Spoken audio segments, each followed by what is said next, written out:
can collects, you can send it to the LA temple as your Dakshina, the temple in Los Angeles. So beautifully shared, Aishwarya. As soon as, see, so many of us are here. And if you're watching this on YouTube, I request you to do comment on the YouTube channel. How many of you are really waiting for Devi to answer your question?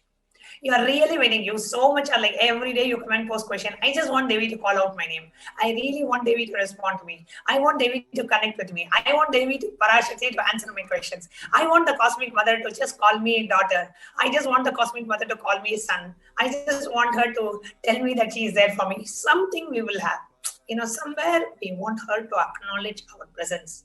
We want us to acknowledge her presence in our life. We want her to acknowledge our presence in her life. We just want Devi to call my name. I just want to hear how it sounds when Devi calls my name. What kind of experience I get inside of me. So many of us have this intense earning. So all you need to do is simple. Just get 2 beetle leaf, 1 beetle nut, 2 banana, and a $1 or some coin. Just keep it in a plate.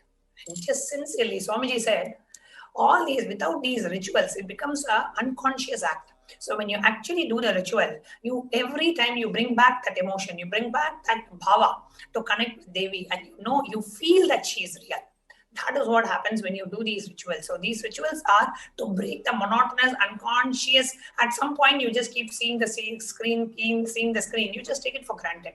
You don't realize that, what Devi is actually landing from Kailasa. Being from Kailasa is coming and she is calling my name. Imagine in the whole Prapancha and in this world of 7 billion people, your name gets called.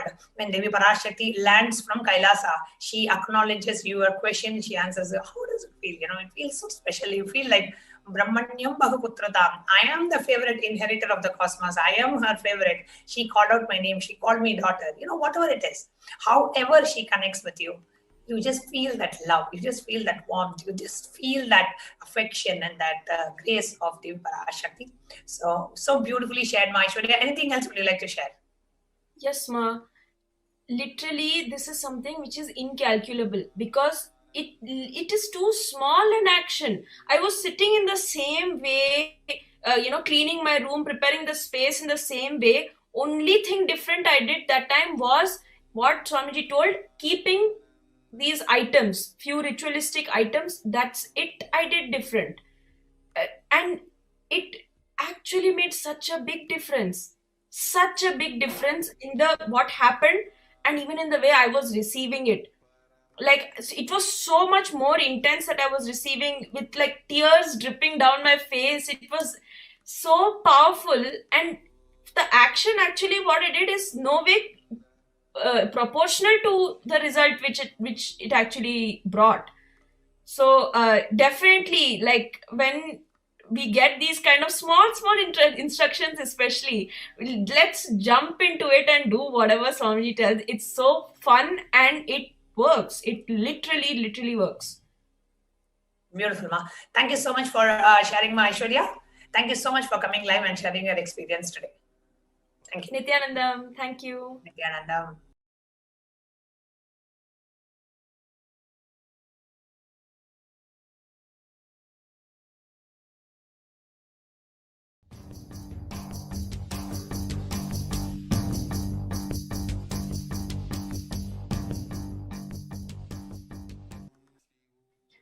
Welcome back, dear viewers. My name is Manitya Purnipriyananda, and I'm a Brahmachari of the Nithyananda order.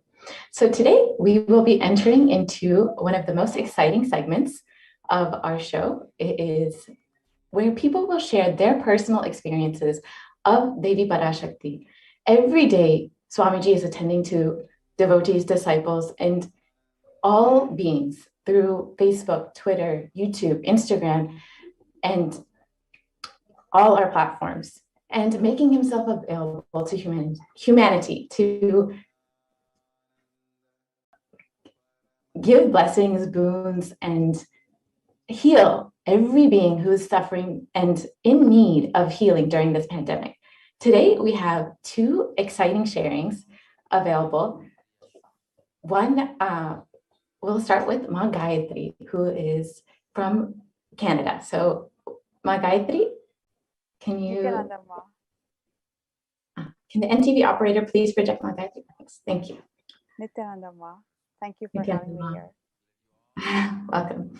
So you can please share a few words about yourself, about who you are and how you met Swamiji. Sure. Actually, thank you for bringing me here because I've never met Swamiji ever. And so this is really interesting that I've just the first time I actually visited the Ohio temple was in 2015. And that's how my association with Swamiji kind of started. Wow. It only, yeah, it's crazy. And I've just been very blessed because somewhere along 2018, I really got connected to more people in the Sangha. And since then, I've always been connected to people with Swamiji. And I just feel like that connection just grew stronger. And Swamiji has been very, very kind and benevolent that every time I've sort of needed help in life, he's just sent angels my way, and they're all, giving me his teachings and really enriched me and helped me, grow stronger with getting powerful cognitions. And my Deborah is also there. She's also been one of those acharyas who's really been very kind and benevolent with me, and really helped me have powerful cognitions and really have a shift in life in general. So that's how my association with Swamiji started and just grew stronger from there. And recently what happened was I saw Devi. First of all, I would like to mention that Swamiji has been so kind. I mean, at a time where, you have countries closing borders, you have everybody sort of shutting their homes. Nobody wants to have anybody in the vicinity. Swamiji has so kindly opened up his entire Adinam to anyone without looking at their gender, caste, creed, nothing. You don't even have to be a devotee, And Swamiji has so generously opened his doors and allowed everybody to come in. And not only just that, he's providing them hospitality, food, Exactly. everything possible. I mean, that at this point, no government is also doing that, So I would just like to share that Swamiji is doing something that's amazing, and it's really incredible. And especially at a time where people are being so hesitant to help each other out, Swamiji is really, really, a beacon of ray of hope for humanity in general. Exactly. Yeah. He is the only hope for humanity. Yeah, and it's incredible that he's making the effort to protect everybody. So I just want to share that. And just to talk about my sharing with the Devi blessings, which is why we're here. It's actually kind of sweet because I did get a tatastu from Devi a couple weeks back, and and Devi was so kind and benevolent, and she gave me a tatastu. But there was somewhere I kind of wanted, obviously I'm being greedy here, I kind of wanted Devi to have a conversation, because I was like, Devi, you're calling everybody Chalamagale. I'm like, what about me now? So I literally was nagging everybody who would listen to me, saying like, how do I get attention?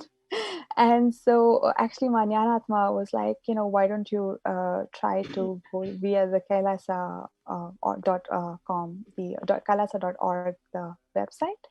And so I was so genuinely grateful, because not only did Devi bless me for what I asked for, but she went above and beyond and, gave me so much more.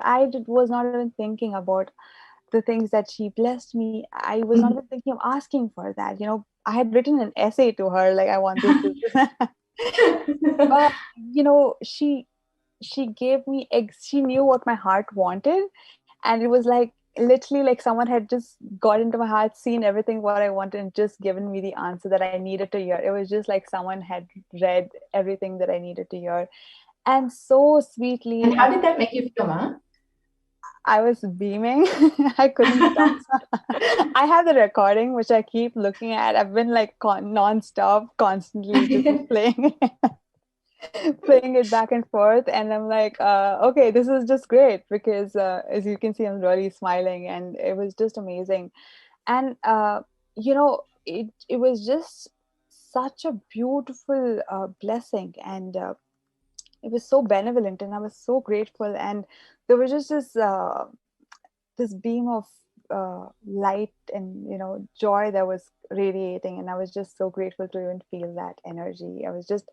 I mean, I was exuberant. Because I was like, Absolutely. I mean, you can just tell from the way you're speaking and how much you're radiating the excitement and happiness and peace that you're having. It's so clear from the way you're speaking. So can you share a little bit more about, Devi has attended to you personally in every single aspect, even what was unasked from you. She has attended to you. She has blessed you. She's given you all of the boons and healing that you were looking for without you even realizing it.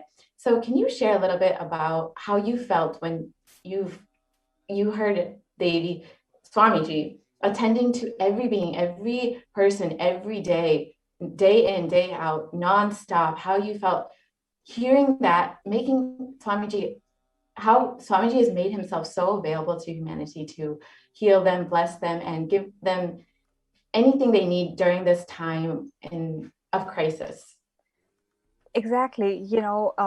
That is one of those things that's very, uh, that's very kind and benevolent of Swamiji, because he is just so merciful, because example for me, I have never seen Swamiji in person. So it's not like I've even attended the IA programs or any program for that matter. I've only attended the online programs, and I have not really done anything great to even be receiving this boon, to be honest with you. Like literally, so when Swamiji attends to people like me, I think that's incredible, because he's not just doing that to people who are in the Sangha, but he's just extending himself above and beyond to everybody.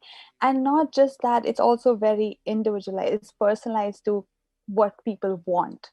It's not just a Absolutely. general blessing saying, okay, it's exactly what people need to hear. And it's the blessing also comes, I feel, with a healing, which is so much with his when he takes your name, I feel like you're healed. He's beautiful when he says that. And I just think that he's very, I just have gratitude for, because words are failing me to describe what he's doing.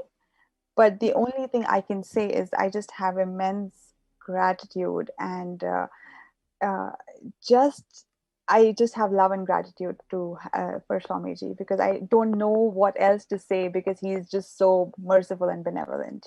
Absolutely. And it's really beautiful to hear that you've never met Swamiji, you've never done a program, but Swamiji knew exactly what you needed and exactly how to attend to you and exactly how to give you the blessings that you want, and even what you did not ask, he gave. And it's such a boon and blessing to have Swamiji in your life, and how he's not doing that just for you, but every single being, every single person who's in need during this crisis, during this time of the pandemic, when no one else, like you said, no one else is there attending to people. Swamiji is not only attending to people physically, but spiritually and emotionally in every single way that they could possibly need. And it's just such a beautiful thing that you've never really actually met Swamiji in person or really done any kind of program. So I know, and I was surprised, because honestly, I was not expecting, because I'm just not in the inner. I was like, wow, Swamiji did, and it's not just this. It's like every time I'm upset or in any sort of need of spiritual help or emotional help, I've always had people come and heal me through Swamiji's teachings. And he's just kind of built a beautiful ecosystem for people to raise each other up. And I feel like for that I'm very grateful, because especially in today's times where so many people are going through so many mental health issues, I think Swamiji is building Kailasa for creating a beautiful ecosystem like that to help raise each other up. So for that I'm very grateful. absolutely, Ma. Yeah. And can you share a little bit about your background and your maybe a little bit about yourself and your career, etc.? Sure. So I'm a Tamilian, and I'm from Bombay, but I was raised in the Middle East actually. And my background is actually in fashion. I did my master's in New York, and I was working in fashion in New York. And I recently moved to Toronto, and I actually moved in the middle of the pandemic. which is why I'm grateful for the ecosystem, because that's kind of when in 2020 was when I really connected with other people, and really with the Canadian Sangha to say. And it was really amazing because up until then, I only had a few friends in the Sangha who kept me integrated to Swamiji. But when when I really came to Toronto was when I got really integrated. And so my background has been mostly in fashion. It's got nothing to do with anything with spirituality. Obviously, I was raised in a typical South Indian upbringing. So I was, I knew all the prayers, and like I knew Bhagavad Gita and Vishnu Sahasranamam, but I never really knew uh, the aspect that Swamiji teaches is also very practical. The things like completion, the things like, they really change your life. It's not just chanting mantras, but it goes above and beyond that, and that Absolutely. I didn't have in my life. I did have spirituality, yes, because I've always kind of been spiritual, but I've never really, in my background as a career, did not have any spirituality in it, Absolutely. and I always felt a void because of that. So I was very grateful because Swamiji not only really gives you the spiritual aspect, but it's very practical. It's basically unlearning so much of the conditioning that the society puts in, and I didn't know that I had these conditioning even, so I was like, whoa, I just did the Paramashivam program recently, and I have 4 books of completion to be done. But Wow. that's the load that the society kind of puts on you, and we don't realize that. For the longest time I was unaware of my patterns even, and this way, Yeah. I feel like Swamiji really gives you the tools to kind of grow so much more than, and it's like spiritual therapy. I always feel like I'm in therapy, but like it's spirituality. Like Swamiji kind of infuses both, and it's great. And it's so useful, especially in today's time when people are going through so much of stress and so many things going on. Exactly. It's not just one aspect of life. So I feel like that's just where I really connected with Swamiji. And that's really beautiful to hear that, you don't have necessarily a very, a career that's focused in spirituality, or you don't necessarily have you've maybe not even had a guru before this, I don't know. But it's really beautiful that living in New York, living like a fast-paced lifestyle, being in the fashion industry, I'm sure you would never think that someone like you, so young and so, living in like such a modern lifestyle would have such a connection to Swamiji and feel that his teachings are applicable in their life, and are able to relate with Swamiji and apply his teachings. And I just wanted to ask, for you being, so young and living kind of a very different lifestyle than you would think of someone, in spirituality. Why do you think someone, why do people need Swamiji in their life? Why do you think that people need, especially during this time, during the pandemic, when, spirituality, people might feel like that's a, secondary issue for them. Why do you think that they need Swamiji in their life? How do you think he can attend people? I'll say this, I mean, even though I didn't have a guru or anything like that, I come from a really religious background, because I'm an Iyer. So like I learned all the Bhagavad Gita, the Vishnu, all the religious aspects of it. And I think what happens is most people think spirituality is just basically chanting a bunch of mantras and like, going to the temple every day, and that's about it. And, being close-minded is kind of what they box it in. But what connected me with Swamiji specifically was it was more than that. It was teaching you the concept of Hinduism in a way that is really authentic, yes, but also in a way that, it makes you question. It's not just about by hearting a couple of things, it's actually understanding the essence behind it. Like I've been chanting Bhagavad Gita since I was a kid. I never knew the essence of the 15th chapter. When I heard Swamiji, when I heard them translating during the Maheshwara Puja, I was like, wait a minute, this makes so much sense that, I had heard my parents, like my dad, saying Advaita, but as a child, that concept itself is very far-fetched. I didn't understand it. Swamiji kind of breaks it down and like spoon feeds it to you in a way that's digestible. That's how I would put it. I was in pain, and I mean, I've had chronic pain for over a decade at this point. And if you go to a doctor, they're very quick to give you all kinds of medicines. And I used to have a lot of pills, but what Swamiji really tells is, like, he kind of points out where the pain is really coming from, and that shift nobody gave me. And for those things, I'm grateful for, because it's not just about, it's more than just religion. It's more than just, it's a way of living. And that itself is beautiful. It's not about it being religious in a sense. It's so much more about being spiritual and understanding your life, every aspect of your life. It's just like how we think, how we eat, how we sleep, like, all of those things. It just helped me. It pointed out a lot of my patterns, which were giving me pain. And actually, some of them, I remember the first time in 2018 when I was going through a sort of crisis in some sense. I had a friend from the Sangha. Actually, he's a really good friend now. He was body scanning me, and he was like, "Oh, you have these patterns." And I'm like, "What do you mean I have these patterns? Like, what are you talking about?" Because I didn't know anything about body scanning. And I was like, "What are you talking about?" Because this is just someone I met on Facebook. And I'm like, he's telling me about things that happened to me when I was 6. And I was like, wait a minute, how do you know this?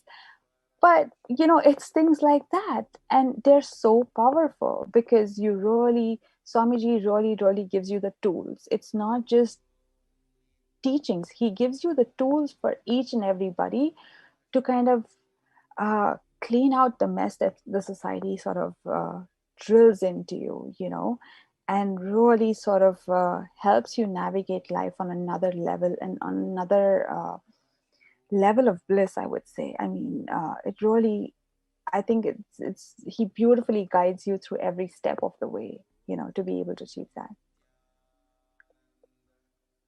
Maya, you're muted. I can't hear you. Maya, you're muted. I can't hear you. Yeah. I was just saying, it's exactly what you're saying. He gives both the theory and the technique to live your entire life.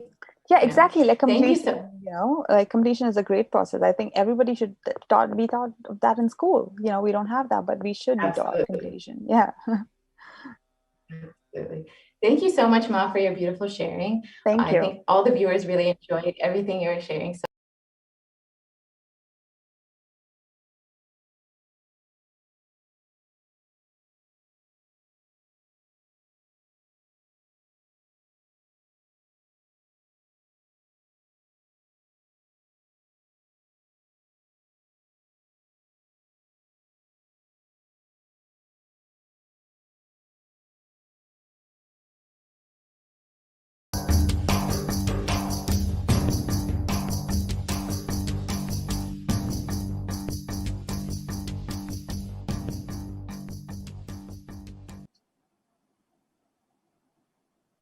when we're waiting for Sonali to come live and share her experience, if you are somebody who received your Akashic reading, and if you would like to share your experience live on Nithyananda TV, you can email us at contact@kailasa.org. Send us an email. Just give a gist of what was your experience, and then we will be more than happy to have you join the live panel. Okay, now today we have Sonali Gupta. Nithyanandam, Sonali. Nithyanandam Ma, thank you for having me here. It's my pleasure to share my experience about what changes and transformation Devi has brought in my life. And before I go into the experience I had from the recent Akashic readings, I want to share that Devi has been like a very transformative force. Like she's always been someone that I connect to so deeply that I have done completions and I've done so many things, but with Devi, like with her grace, it just opens like floodgates. So before I share what happened recently, right, like last year, during one of the Paramashivoham programs, during a Devi Darshan, I was intensely praying to her. And she gave me courage. And I thought, like, there's one thing that I've been putting off on was to kind of become a Sarvanyapita Yajaman. And I pledged during that darshan that, I will make it happen. Like, I'll just do everything possible to make that happen. And within 15 days of that, I worked through my incompletions. They surfaced, but I kind of took the jump within 15 days of that darshan, and I actually made a jump into Sarvanyapita Yajaman. And of course, that was a great blessing, right? Not to say, like, Devi definitely blessed with a lot more than what I could offer. It's her grace and compassion is so good.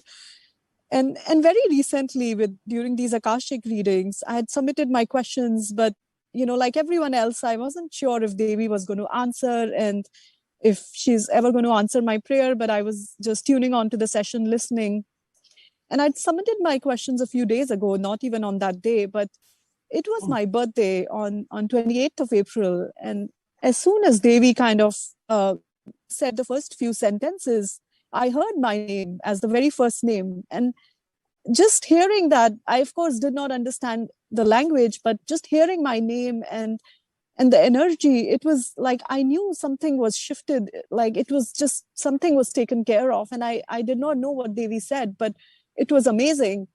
And I was just absorbing that and just trying to figure out like what that meant and what was this shift. And I was just totally enjoying that space. And then the very next day, when the Akashic readings happened again, the readings had started and I just posted my question casually. I wasn't even at that point, I thought, I'm probably already late. But Devi again, within a minute, she answered me again. And she gave me this very beautiful blessing of saying, I'll reside in you as Alam Vellar Siddha. And that just took me to another level. I've always thought that, Guru Bhakti and connection and what that means. But with that blessing, I just felt like this new dimension of me open up. I almost feel like I can experience what Guru Bhakti is. I actually kind of know from a different plane altogether what that connection is. And it's beautiful. I'm just enjoying that space. And now I'm looking to, of course, there are many things we always ask for boons and all, but the space is kind of such that I know that whatever I ask for or whatever I have, like her compassion is so much that she can actually grant anything. And that's something I wanted to share with everyone. So beautifully summarized, Sonali. And Sonali, actually, first of all, wanted to thank you for contributing and supporting Kailasa as a Sarvanyapita Yajaman. And what aspect of you, like what is it that you really connected with in Kailasa and Swamiji's mission that made you take this jump to contribute towards this divine cause? What was that in you specifically that made you decide, yes, I need to become a Sarvanyapita Yajaman, I need to support and I need to contribute to this divine cause? Yeah, I think the very, very first thing that kind of clicked with me was when I attended my IA in December 2016. That was my very first connection where I really kind of met Swamiji and attended a full 21-day program with him. At that time, there was a full day on, how Swamiji has been contributing towards Sanatana Hindu Dharma and everything that he's been trying to do. And the fact that, he mentioned that he's just here to make a statement to the world that Sanatana Hindu Dharma is real. I think that one sentence struck me and that just stuck with me forever. And I always wanted to stand up for his mission and do something in whatever small way we can, right? I think it's also Swamiji's way of making us realize our true potential, right? So many people have said before, you cannot really give to him, you can only get showered, but it's about taking that action and standing up for and saying yes, right? Saying yes, that I want to stand up for it. And that's what I wanted to stand up for. And I want to continue doing more and more, right? So Devi has shifted me to a space where I really think that, that I can feel that the real purpose of life is to really kind of continue to give and continue to just do whatever I can for this purpose and this mission of Swamiji's. So beautifully shared, Sonali. Thank you so much for coming live and sharing. And let me ask Ma Pranaprema if you would like to have ask Sonali anything. Yes, I just have one question for you, Ma Sonali. First of all, thank you so much for coming live for our viewers. And I just wanted to know, what was the space shift that you had after you became a Sarvanyapita Yajaman?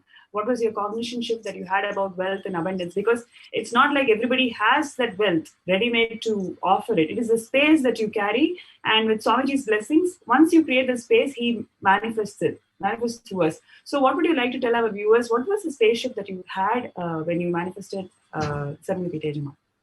Yeah. So for me, the biggest space shift was from being this person who was kind of insecure and trying to hold on to the wealth, thinking that it will be used for something, and kind of having that insecurity or fear inside me that would prevent me from taking that jump, and this fear of being judged, and fear of what will people think, and am I crazy? Like, with that, from moving from that fear to actually moving to a space where I am, where I don't really, where wealth happens, but I don't feel very attached to it. I think that has been the biggest shift for me. I don't have to worry about wealth. I don't have to think about it. It's just another thing in my life. It's not something that I worry or fear about. Amazing. Thank you so much, Ma. Thank you so much for joining the show today. It was really inspiring how you are holding Swamiji and his mission and how you're supporting it. Really, thank you so much. Thank you so much for having me, Ma. Thank you, Sonali.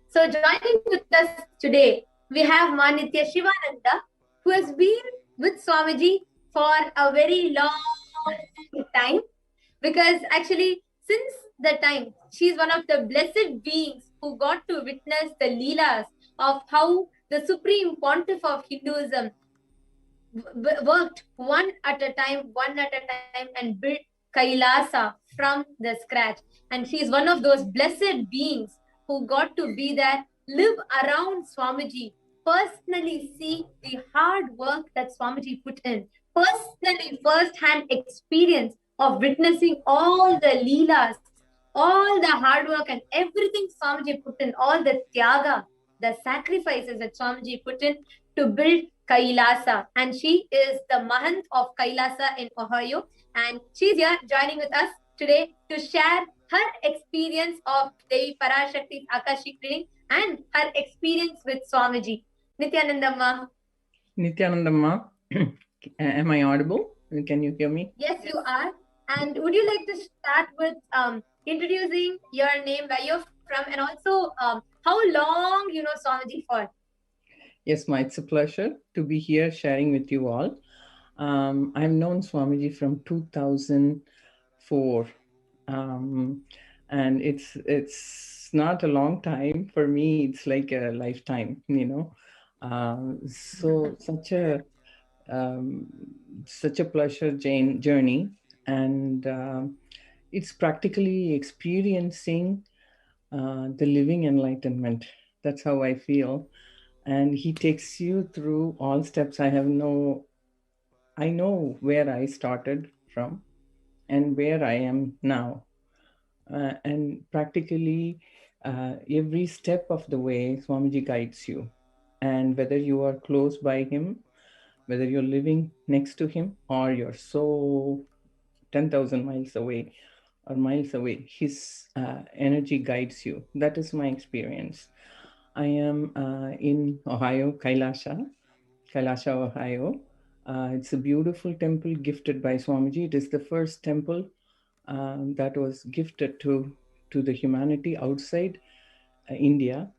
So we are such, and the deities there, the main deities, Nithyanandeshwara and Nithyanandeshwari, are practically carved by Swamiji. He himself. Wow. So it is just when I see him, or even when the people see him, they literally see him there. and his energy there. It's the master's presence is there. Even today, even now, it is there. It's been 15 years, the temple open, and it is on a beautiful river base, and Shiva is sitting. It's a sight to see how, and the time when at that time the mission was forming, so we had it's like almost like it's a Devaloka event. That time when Swamiji inaugurated, still some people say that they cannot forget that how they were. Practically, I felt like I was floating on the air. On the air, Wow. it was like that, and with the serene looking, and such a beautiful thing. So, we have come a long way from that. All of us have grown who stayed with Swamiji, especially I feel like I have experienced how, as a human being, I have grown from all the, what do you call, the samskaras, or your incompletions, or whatever your patterns, and step by step how he took us as a Nijavatara. It's like living Wow. Krishna now. Living with Krishna. Absolutely. Yes, and how in those days I read that how people will feel Krishna no matter where he was. That's how it is.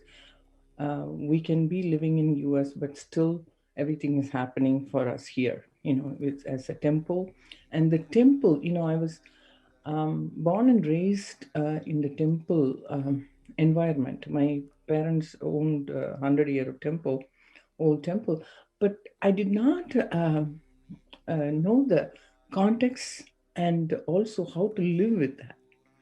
Temples are the base. Swamiji taught us that the temples are the base. Nithyananda, sorry, Ma Shivananda, just sorry, Ma. I think your audio is going a little softer. If you could be a little bit more louder. Okay. If you can just talk a little bit more closer to the mic, or a little bit more louder, everyone will be able to. Can you hear me now, Ma? I increased the volume. This is a little better, yeah. Okay.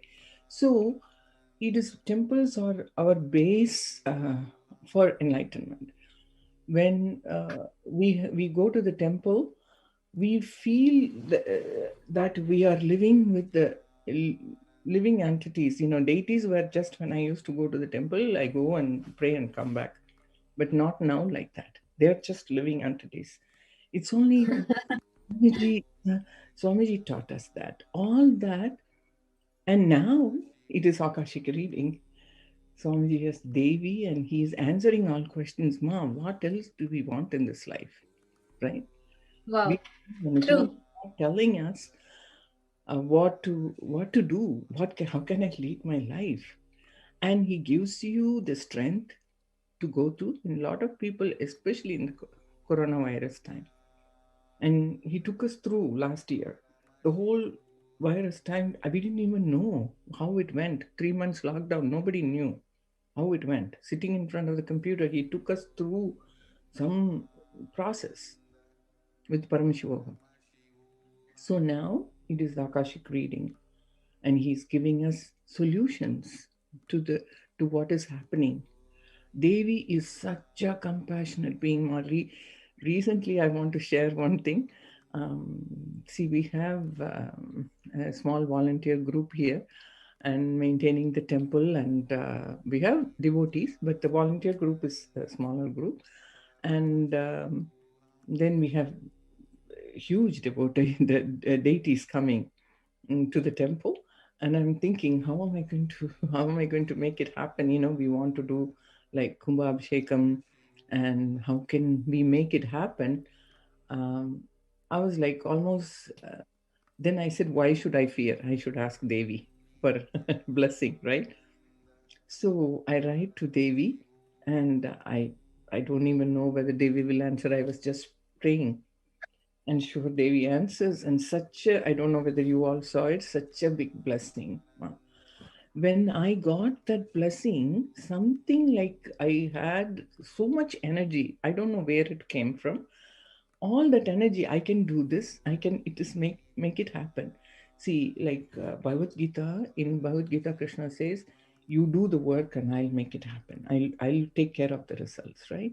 That's literally happening in our lives. I'm sure you all experienced. I am experiencing through temple. So you just have to say yes. And I have been saying yes to Swamiji whenever he gives me and that is what expands me every time.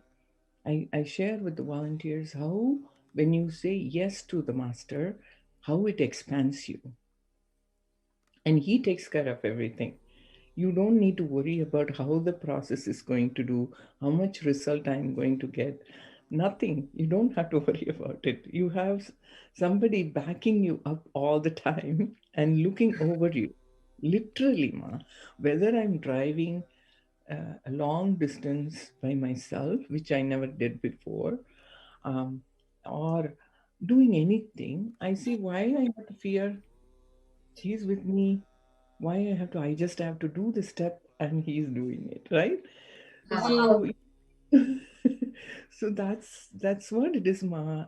Basically, that's all I can express because it's a journey of And I'm not saying there is no difficulties or anything. Difficulties come, but it absolutely, ma. Actually, ma, Shivananda, ma, actually, you being in the US, and when you're seeing how this, like how even for this level, even when you drive your car at that speed, you don't have a fear because you know he's there with you.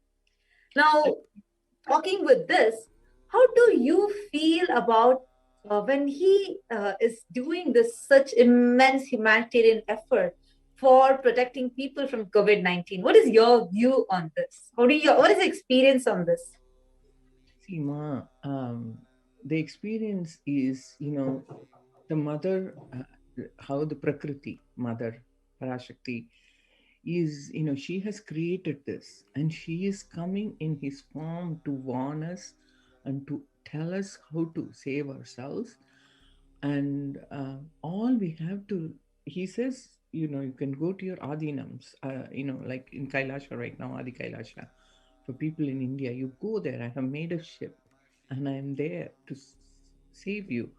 And in our logical mind, ma, lot of times our logic comes in and says that, oh, this all is not real. But we are stuck in Maya, right? And we won't even realize the danger. And here is Parashakti Devi telling us what we should do, what is the next step we should take. And but I think the people are covered by Maya so much. Even Devi comes in her own form. We are not realizing it. See, the mind comes in. Like, I was thinking, even for me, like this much I have gone and learned about everything with Swamiji. Is still a lot more learning. It's only a little bit I have learned. But even in that, the mind comes in. See, like when when I'm given a job to do, I feel like, oh my God, how am I going to do? The first thing is the mind. And then you have to overcome it. Mind or the master, Swamiji said. Mind always takes over. And Swamiji says, mind is like Saguni. He will pose it as your friend, but he will destroy you. But that is how we are stuck in this ma. So for us to realize this, Devi is with us. The Maya has to be removed from us. So we only can pray to her to move that because she only can take away the Maya also. I feel any time when I feel anything, I feel, oh God, please take that away from me. I just need to be in oneness with you, with the consciousness. Actually, Shivananda, and just listening to your sharing, this makes me a little bit more curious to ask you this one question because we have so many viewers. We have Sanjay Vekaria, Ayya, Ma, Asha, Ramdat, all of whom are responding. They're saying, what a lovely sharing. They're able to resonate with you so much as to how Swamiji is with each and every one of us. I just have one question that I would like to ask you. given that since 2004 you have seen Swamiji, and actually the first ever temple that Swamiji built outside of India was in Ohio, which is where you are leading right now, and you have seen how the temple happened from the scratch. How Swamiji built the temple from the scratch. So I just have one question on this. Seeing from 2004, all the sacrifices that Swamiji did, all the tyaga, all the amount of responsibility Swamiji took, the hard work that Swamiji put in as an incarnation, not just removing us out of Maya, not just giving us a spiritual protection, but even at a very physical level, attending to our basic needs, like doing annadan or doing conducting homas, rituals, everything, like sitting and carving a deity. And even in Ohio, like the whole prana pratishtha, how Swamiji himself sat and performed the homa, everything. And so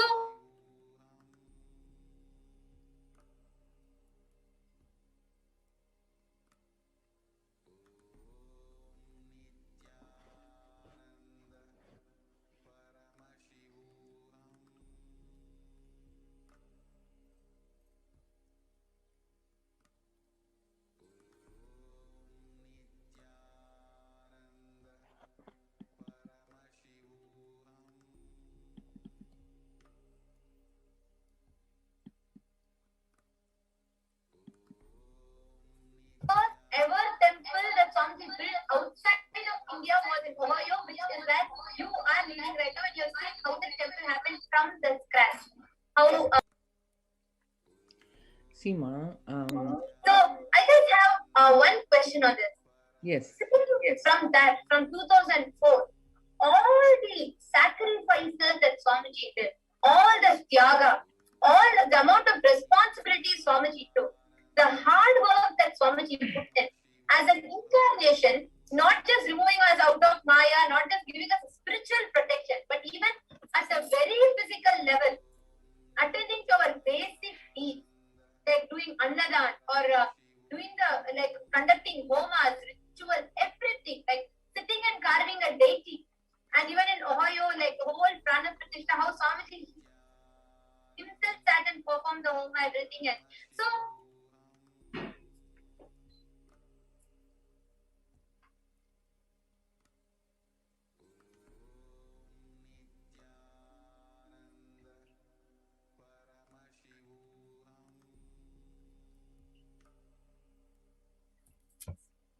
yes, sorry for the technical glitch. Looks like our audio broke up in between. Yes, Ma Shivananda, you can go ahead and now share, Ma. Yes, Ma. See, how even to bring the temple. See, every time he has to build it from.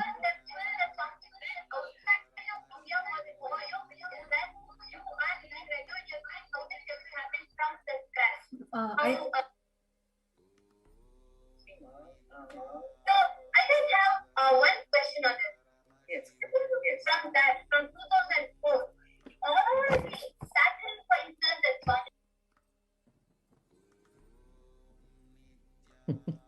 It's being repeated, I think now.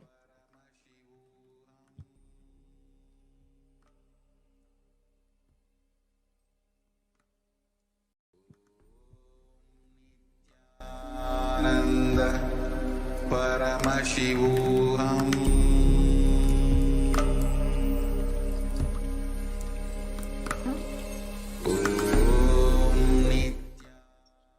We really apologize for this technical glitch. Hope our audio is clearer now. I think there was a loop, like whatever we said was repeating. We apologize for this technical glitch. Sorry, Ma Shivananda. Really apologizing, Ma. Looks like even our computer became curious to know and it kept repeating the question on loop. So yes, Ma, I think that you have to share with all of us and tell us your journey, and you can answer the question. Yes, Ma. So even to bring the temple, Ma, it's not like a regular temple. You have to really bring for us to understand the basic understanding of deity, temple. He really taught us one by one how to even dress up the deities, how to clean up. I mean, our temples, you seen, they're all so clean, how they are deities are respected so much, and how we live with the deities. So even though that science he had to teach us, and he traveled so much, so much. I can't believe how much he traveled to really pick the people and make them understand and to be par. It sometimes, if I think back, how much patience he had to teach us all this. And we were like ignorant people. Even now we are ignorant, but how much he has to show us step by step. He came to our level, our level, to make us understand. We are stuck in Maya. He comes to our level and attend to this nitty gritty things. Ours, my backache, my neck ache, these are all our problems, right? But he took care of that with the minute level and took us. I mean, I have traveled with him. Even everywhere, he will teach us awareness. And he will, he will say, I have to, how he guides us, and how he inspires us. Only totally his inspiration, that is keeping me going every time. I don't see anything as a problem. I only see as a solution. Everything. How he has his hard work. And anytime I say I'm working a lot and I feel, no, I'm not even working a minute amount what Swamiji does. I'm like little ant while he's like a big elephant or more. Right? I'm not even doing that. And I'm sure all of you feel that. Where is our work? Nothing compared to him. And how he has to work with our stupid minds. Sorry to use the word, but it is, our mind is so powerful, and he has to bring us back sometime and attend to it, the silly things, and how he has raised us, each individual. Now he has millions of followers. At that time, he raised, handful of people. But look at now, he has millions of followers, and he's raising them. He's showing them that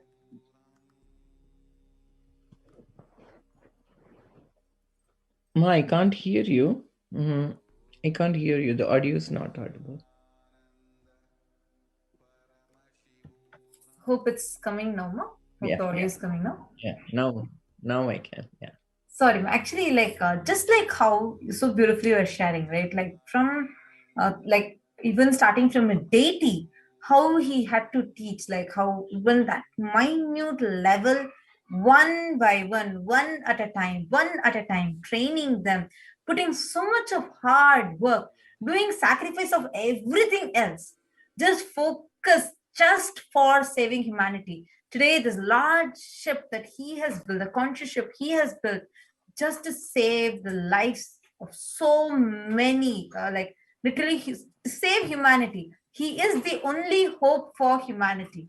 How are you feeling about, like, I would just like to hear from you, mom, because you might be seeing like how this COVID came and disrupted the whole world order has changed, and it is literally, it has taken a toll over the world. And also, I would like to add just one point. What you're asking, about this whole COVID, and one important point that Ma Shivananda made, would like to highlight is she said Swamiji is not just taking care in the spiritual level, but also coming down to our level in where we exist, in what we do, teaching a simple awareness or attending to us the basic nitty-gritties and details. From that context, as Ma Tatsupriya is asking me about the COVID, how Swamiji has opened it up, I would also just like you to add how you see now. You are sharing, right, how it is not just handful of people, it is millions of people that Swamiji is attending to. How do you see this whole, how Swamiji has opened up all the Kailasas for people, attending to the most basic needs, right from providing internet to people, for people to continue their work from wherever, whatever they are doing, continuing their work from home, living in Adi Kailasa and quarantining there. So actually, like what I was also going to ask is in similar lines, because you will be seeing a lot of deaths that has happened due to COVID. Like literally the whole thing has changed. The people whom you would have interacted with earlier Suddenly you would hear the news, their father died, their mother died, or someone close to them died. And it's like, especially people like living as an NRI, meaning a Yes. non-residential Indian outside, like in the US you're living, and knowing about, like, maybe the relatives or people who are in India, all these different situations that are happening. And at this time, when everybody else has closed their doors, every country is literally shut their doors for India, right? Yes. Like there's travel restrictions, telling no, there's no solution, literally. It is even, despite of the persecutions, Swamiji is the only one who has opened up all his own homes for saving humanity. Now, Yes. just like the point that you shared, how he comes down to our level to protect us, to save us. Would like to hear from you. How do you see this whole like scenario that's happening right now? One side, the deaths that are happening, the other side, the avatar coming down to save us. He's opening the doors of his home. I would like to hear from you, Ma. Seema, when you're living so far away from your families and you are first thing is fear, fear will come.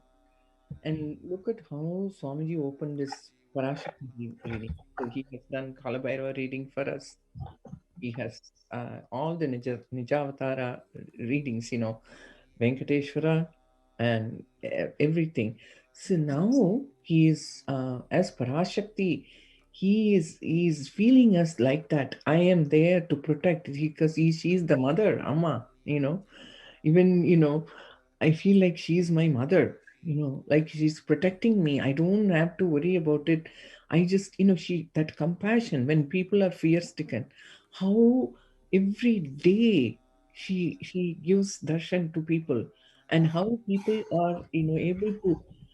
I don't think any of his devotees have any fear, I feel, because they are protected by his uh, womb, I would say, like he says, my devotees never perish. Not only his devotees, he's opened, how you all know, like last year itself, he said that prepare Adi Kailash for this.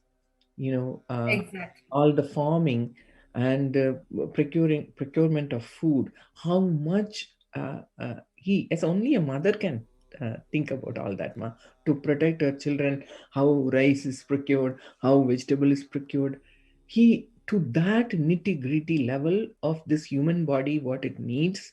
I mean, we can all say, oh, it is pralaya, it can be done, what is this life, next life, you can take like all that. People, but not like that. Now we need to live, we need to get enlightenment in this life. And what are we here for in this human body? He makes us understand how it is important to see. When COVID was starting, Swamiji said, go by the law of the land. First thing he said, law of the land for to all of us. Whatever they say, don't go outside. See, he's Parashakti. He can say, oh, I can protect you. You can all go anywhere. No, he told us to be following integrity, authenticity. Then you follow the law of the land. I am there to protect you. So he is, Nijavatar means he is really taking care of it every moment for the whole world, where where you are, not everybody can travel. So he has established Kailashas all over, like Ohio, Kailasha, Los Angeles, and so wherever it is you are going there, you can go there and get protection. Not only that, in Adi Kailasha, he has prepared 1 year before, thinking how. Exactly, man. That's actually like, that's a beautiful point that you highlighted, because 1 year before itself, he started. Actually, if you remember, Ma, the whole Vaidya Sarovar, as how they will be 12 years before Yes. he started it, prepared the alchemy product. That's something like really amazing. And even now, see, okay, the whole, so many people attacked from that country, like so much persecution had happened, so many assassination attempts had happened. Compassion. Can't, yes, absolutely, like just for to saving humanity. despite of the persecution, despite of the attacks, he still saves people. He still opens his house, all his houses, his own homes. Where he was driven out, it's from his own home, and he's giving protection there for everybody. Exactly, ma. Exactly. And like as you said, no words can describe this divine compassion. Parashakti herself is coming, and people who want to experience that should ask Amma. See, when I was asking the question to Amma, I was feeling, I don't know whether I'm wasting her time. I don't know, but I just asked just for a blessing for the temple events to go good. And such a big blessing, Ma. I was experiencing, oh my God, overwhelmed. The compassion of the mother. Swamiji will say as a master, if you take a few steps, I'll take 1,000 steps towards you. You take 2 steps towards me, I will take. So that's how I felt, man, that day. Wow. What do you do? You take shower you with this. That is what the compassion of the master. I can only get tears when I feel gratitude towards him. That's nothing else, ma. Just so much gratitude I have for Wow. Thank you so much. Actually, it is so beautiful just listening to this. And we have so many viewers on YouTube who are commenting that how much they're able to connect to what you are sharing. We have even Sanjay Vekaria here who had actually commented saying, like how you are saying, Krishna was available and how Krishna made himself, manifested himself to attend to 111 Gopika and each one. Like that, now somebody is making himself available to attend to all of us. Each and the millions of us that are connecting to him. It was such a beautiful sharing. Thank you so much, Ma Shivananda. Thank you so much for your time. And thank you so much for coming here to share your experience with Swamiji. For giving this opportunity, Swamiji, and you guys for giving me this opportunity to share my beautiful sharing. Thank you, Ma. Thank you, Ma. Nithyanandam. Nithyanandam.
Nithyanandam, Nithyanand, sorry for the technical glitch.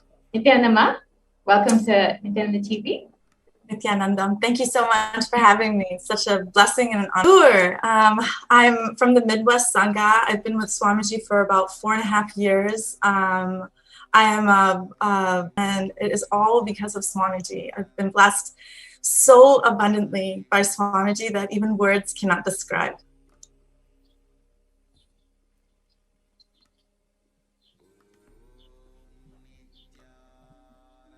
That's wonderful, Ma. And can you share, I'm sorry, I missed what you had said. Can you share a little bit about your backgrounds and what you do? Sure. So I work with lots of different people. I work with plant medicine. I consult with people about different ways of improving their health and wealth abundance and how to improve their life by taking a spiritual approach. I call myself a spiritual entrepreneur because I really enjoy dabbling in many different things as long as it's to benefit humanity. This is my mission, my goal, and it is all because of Swamiji, every single bit of it, every step. That's beautiful, Ma. Yes, Ma. Ma. So how did you get connected to Swamiji, Ma? Wow, that's like a love story. Such a beautiful love story. Swamiji just enriched my life so beautifully. I saw him on a YouTube video in November of 2016, and from there it was just incredible. I just had to meet him. I just had to be in Viditi, and I made it happen the following year. And I was able to spend, a 21-day inner awakening with him and 2 other beautiful, incredibly beautiful people. And so many of them I still have the beautiful connections with, and we speak often, very often. Such a beautiful, beautiful space. He uprooted me, uplifted me out of my life. I really strongly believe it was a very low vibrational space, and just knew that I needed to be in another space altogether. Wow. So uprooted and shifted me out, shook my life around. And in 1 year, the whole life exploded, and just blessings after blessings after blessings, and so many beautiful, powerful cognitions landing and guiding me to the next step. So each step, each layer was discovered right before him. Every time I talk about him, forgive me, I'm like a big baby. All I want to do is cry and tell him how much I love him. That's beautiful, Ma. It's his love showering on you that is making you experience your love for him. Yes. Yes, Ma. Yes. So can you share a little bit about your experiences either with Swamiji or, like you've said, in the past 4 years, you've had such a huge breakthroughs in your life. And then, of course, with Devi Parashakti herself. So with Devi Parashakti, I didn't have a direct or, a comment or a question answer. However, just like Ma Corina says, it's the same thing. Every time someone is blessed, someone's wishes or boons are fulfilled and we receive a tatastu, it's literally like a tatastu on my heart, on my soul, on my ever being. So I'm constantly being showered. I really don't even have words. It's constant. It's direct communication. Swamiji says, keep his murti in your room. His murti is in my room. And I am legitimately always talking to him, always expressing my deepest gratitude and all of my frustrations, my angers, my injustices that are happening in the world. And every day it's like the next gives great joy to people around me. I feel like the beautiful healing energy that he initiated me with Dinetra, it's like so incredibly powerful. And every day and every moment I get a chance to share, Shakti is sharing is so incredible, because you don't hear this on, media. You don't hear this in the world. You're not. Yeah. And if you do hear it, it's maybe in a very small mindset of people that are talking about this. Yes. But here we have a huge, massive community that is, effortlessly talking about it and being open and changing their life. Daily we are changing the way that we expand our life by doing mucus detox, by doing our panchakriyas, doing our meditations, listening to satsang, talking to each other, having vakya sadas between each other. You know, it's just is the ability to speak in the name of love and the name of his mission. And he also has empowered my heart to become full, incredibly full, so I can share my love for people and humanity. He's given me a mindset, a business mindset, something I didn't even think I was ever going to do or had it in me to even think about doing, because I was just so stunted in growth. Although knew that, you know, I wanted to achieve all of these things, I just never thought that I had the will or the persistence or the super determinism to make this happen. You know, he gave me these words, these powerful cognitions that I can articulate and actually do. You know, that's the beauty. Yeah, it's really awesome. You are so awesome. You're eloquently articulating his teachings and his blessings in your life, and clearly you're radiating everything he's been teaching. So it's really beautiful, Ma. So can you share your experience during this pandemic, how your life has been so different maybe from your friends or family who don't necessarily have Swamiji in their life right now, and you're still experiencing so many breakthroughs? Sure. You know, I had a beautiful opportunity to work with a lot of different kinds of people of all different kinds of sicknesses and livelihoods. So I've had the opportunity to see what COVID has done to so many people. You know, it's destroying lives. It's creating a fear-based society. It's showing scarcity. But amongst all of that negative stuff, there's still this incredible, powerful space that says, we don't have to live like this anymore. You know, Swamiji has showed us that, you know, he has prepared us so many years in advance with the mindset, with the cognitions to surpass this negative vibration that's coming in super hard. So, you know, just definitely being able to share these beautiful cognitions with people, telling them, you know, not to be afraid, but to clean your body, to eat healthy, to not eat meat, you know, to do all of the things that he's asked us to do, make sure we have clean drinking water, preparing ourselves for the future, but living in the now. And that means being healthy and being cognitively aware and having super conscious breakthroughs and all of these things. So I have had this opportunity to share those powerful cognitions with others.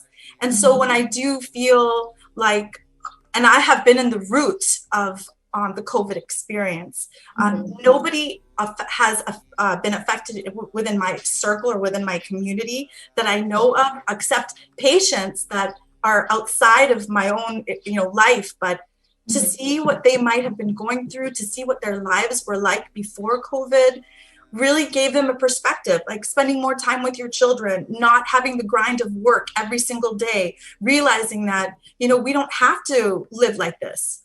There's no, we can absolutely come beyond that, rise above that, and live and become spiritual. And spiritual doesn't mean necessarily, you know, to, you know, meditate and all this, is to be cognitively aware.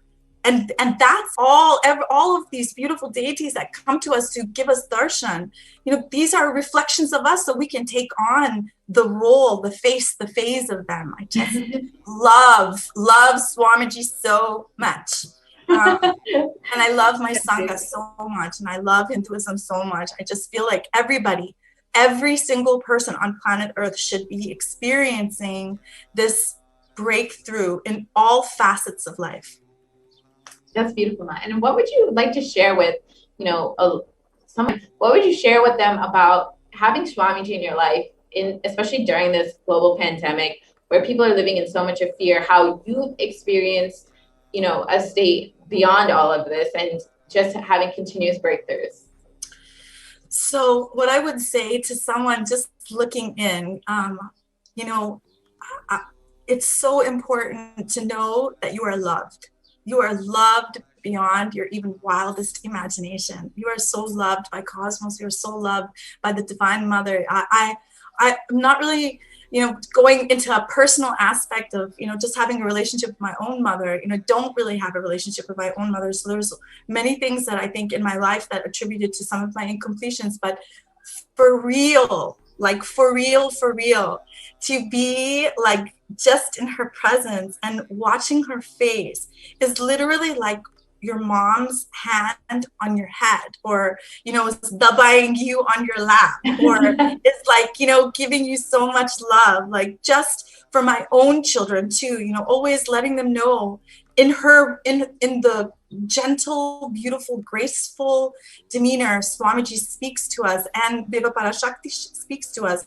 I do and replicate the same thing in my own life. My children are a direct reflection of who I am. And so that in itself, I'm sharing everything that he's sharing with me, I'm sharing with my children, whether or not they're completely in. I'm invested 100%. And eventually it'll get to this phase that the people around me and then the new people that are coming in and people who are watching now, just know that you are intensely loved. You are immensely loved. Your heart is in the palm. I just learned this really cool cliche. It's in the lap of luxury. I feel like Swamiji, it's so beautiful. Just know that you're loved. You may not have a relationship with your family. You may not have a good job. You may not have the best health. You may not have, but if you just believe that you are loved, all of those things will change. Absolutely. And can you share a little bit about, seeing this, how Swamiji's been showering love on every single being, not just devotees or disciples, but anyone. Devi has been blessing any being who's asking or wanting to receive the blessings, and just opening herself up day in, day out, tirelessly attending to people. Swamiji's opened up his own homes, accepting everybody, giving them not just spiritual guidance and protection, but literally physical protection. How does this make you feel when you see his immense compassion? It absolutely blows me away. And I posted it on Instagram all the time. I'm a social media junkie right now, and I'm all about sharing all of this knowledge. And when I saw and heard that Swamiji had opened up his adinams to people, anybody for, triple quarantine, that's huge. That's not like little, that's massive. That's like what billionaires and millionaires should be doing right now. That's what our government should be doing right now. This is what people who have lots and lots of money, because people who don't have lots of money are still doing things like that too. We're still giving to people, but Swamiji, he's prepared this. He's been talking about this for like 3 years, I think. How to change, how to activate, be a part of the Sangha. When this happened, he would be prepared for it. And even though he's not even in India, that's what blows me away, right? Yes. He's doing all of this amazing saving. He's saving us. He's saving our lives. And to be able to protect the people of India, that really blows me away. They were stolen. Everything was stolen from them when COVID hit. Livelihood was stopped. Their jobs were stopped. They couldn't get any medical care. There's political issues. There's all sorts of things, but his womb is open. Yes, exactly. It's the only place where humanity will be able to be guaranteed protection. And living in his breathing space and literally raising during this time of crisis rather than sinking into suffering like the rest of the world. Yes. Imagine the kind of people are going to come out. Exactly. Right? This is the starting of his real ecosystem, I'm going to cry right now. Just thinking about it, like, that's just so incredible. How are you so incredible? Like, you're the most incredible, the most compassionate. You're opening up your home, your womb, your life, your being for us. Exactly. Who would do that except God? Exactly, Ma. There's no words to really describe Swamiji's compassion, and he's literally here to save humanity. And if the sooner we realize that, the sooner that we will raise ourselves, and the sooner that we will be able to receive his blessings. Yes, Ma. And I believe, like all of us, the ones that are outside in the world, we are radiating him also very, very much. Absolutely. So we are part of the womb. And so we want to nourish, and we will nourish each and every person that comes into our contact. Absolutely. Absolutely. Exactly, Ma. And can you share a little bit more about, a specific experience that you might have had either in the past few months during this whole pandemic, or even since you've met Swamiji in the past 4 or 5 years, how, maybe a specific breakthrough or blessing or boon that Swamiji has given you? Idea to an invention, from an invention to a materializing, from materializing to absolutely living out it. So this gradual experience, and the greatest part, it never took time. It took ambiance. And I tell people this all the time, like, things can happen when all of the elements are put together and everything is in the right space. It will just happen. So that's the cognition that he gave me. And these are continuous things that have happened. A new job, a new idea that raised out of that. Then now I resigned from my company that I used to work with for, literally 4 years. The moment that he came into my life, I was introduced to a new company. I had a new breakthrough. I was able to do so many of the things that I've always dreamed about doing. Not even just, honestly, I didn't even dream about some of these things. These were things that he just implanted in me, like, you can do this. Yeah, you can do this. Yeah, you can do this. You can do this. You can do this. You can do this. You can do this. You can do this. And it was just constant, and deeper and deeper and deeper I've gone. And it may at some moments felt scary, but now it doesn't feel that way. Now I feel like, oh, I know when it's about to happen. So like my energy level is super high. I don't sleep for a little while. All of a sudden it's this beautiful breakthrough. So I just resigned from a beautiful company that I worked for, and created a beautiful ambiance based on Swamiji completely. And then went into another opportunity, just recently opened up my own business. I'm sharing living water with the world. That in itself is blowing me away, because I was introduced to this water through my Sangha. Just, it's too much. It really is too much, too many blessings, one after the other. And that's what life at Swamiji is like, though. Yes, it's true. It's true. Like, no concept of time. Because for most people, like, what I've been through would take like out the door. 4 years. And that's actually a really good point you've made, Ma. It's like, people think that manifesting what they want in their life takes time.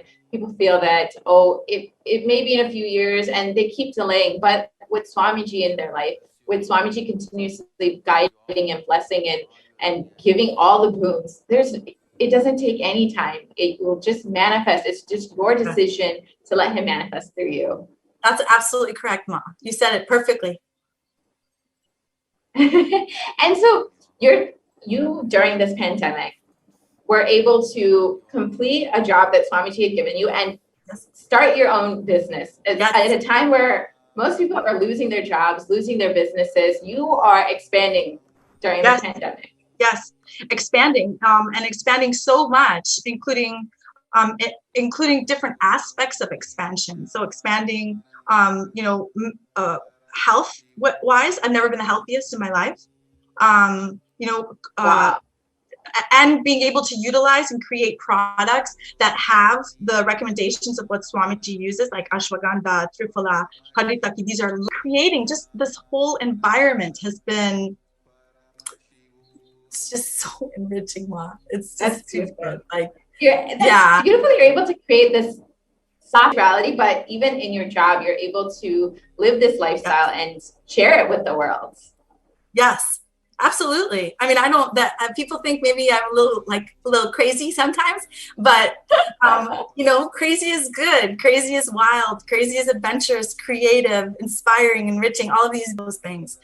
The ability to speak, the ability to share, the ability to share knowledge, and just to be, the leader that he is.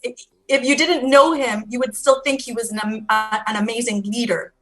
Absolutely. Right? Because his whole demeanor shares that. It radiates that. So I want to be in his vision always. Absolutely. It's like even his enemies can't deny the type of leader he is and what kind of inspiration he puts in people. It's true. It's so true. And what you were saying, you've had a lot of breakthroughs in your health. Yeah. Sure. From meat family. I definitely went vegetarian for a long time and then came back and lived in that low cognition, low vibrational space. Felt like, things were going wrong. Things, my gaining weight, skin didn't look good. My hair wasn't growing. I ended up shaving my head because I wanted to donate it, but I couldn't donate it because it was unhealthy at one time. And so many things, like I had surgery on my knees because I had meniscus and ACL surgery. I had some, edema in my right ankle. I've had some back issues. I have twins that are going to be 18 in December. So, I had a tailbone that was broken from childbirth, like all of these things. But what he did for me in terms of my health is he gave me the right knowledge base to correct, even though I'm not really crazy about the taste, but I love it so much because I know the power of haritaki, right?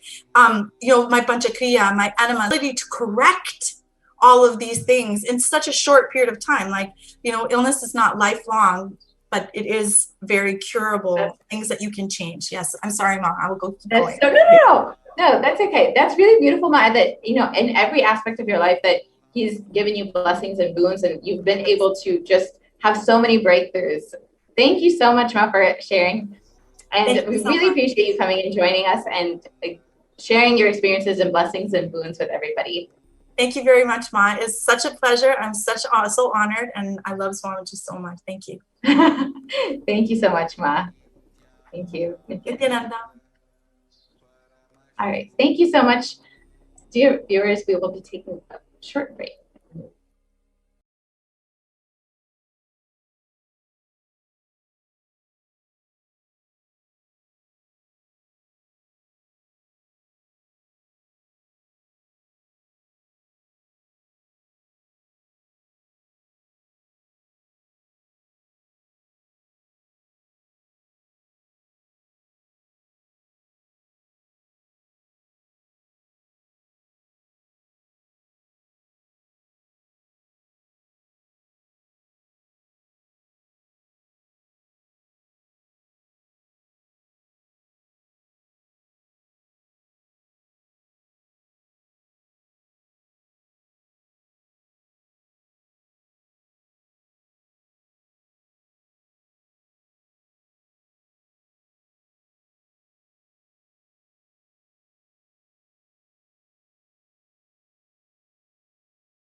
Nithyanandam. Welcome back, dear viewers. And just after this short break, and we all of us just listened to a very beautiful segment on how the avatar at this time of the pandemic, has extended his own inner space, his own homes, as the Kailasas, just to protect people from the pandemic, from the pralaya. Now, during these times of pralaya, humanity at large has been going through a lot. The pralaya has taken a toll on humanity, be it mental health disorders, be it the economic downfall in so many countries, the economic crash down in so many countries, and be it people struggling with relationships, people struggling with health, mental health, physical health, people struggling with careers. In every way, it has affected the whole humanity at large, where thousands are in dire need of a solution. Now, at this time, during this whole pandemic, the whole pralaya, what humanity needs, what people need is just someone, some healing, someone to usher the future, someone to heal, and someone to show them their path, show them the solutions. Of course, who else but the Cosmic Mother can heal thousands of people, seeing her own children suffer, seeing so many people go through it. As the avatar, the supreme pontiff of Hinduism took it upon himself, manifesting the divine Cosmic Mother to attend to each and every one of us every day, tirelessly sitting and attending to people asking questions about their past, present, future, people asking guidances about their career, their path, their lifestyle, their choices, people asking questions and blessings for their whole economic growth, people asking questions for them to be able to manifest desires, success,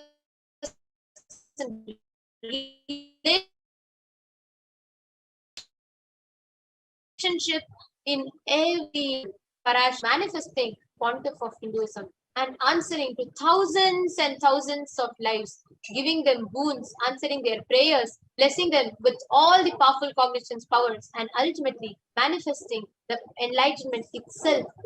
In this segment, we are going to be having some of these blessed beings, the blessed souls, who had the greatest of blessing to have been directly interacted with Devi Parashakti herself, receiving boons from her. These sharings are going to be extremely special because the way Devi flows, fulfills into each and every of her child's life is just so profound. And today, joining with us, we have Manitya Parameshwara Ananda. Nithyanandamma, if you could just unmute yourself. Sorry. Yes, Nithyanandam. Nithyanandamma, so happy to have you here. And I can just see the joy and smile on your face that just lit up when you said how Devi addressed and directly answers to each and every being. So, yes. and especially for you, it was not something small. I'm sure everybody, when you share, will remember that blessing that Devi gave, how she accepted the offering to this day, keeping up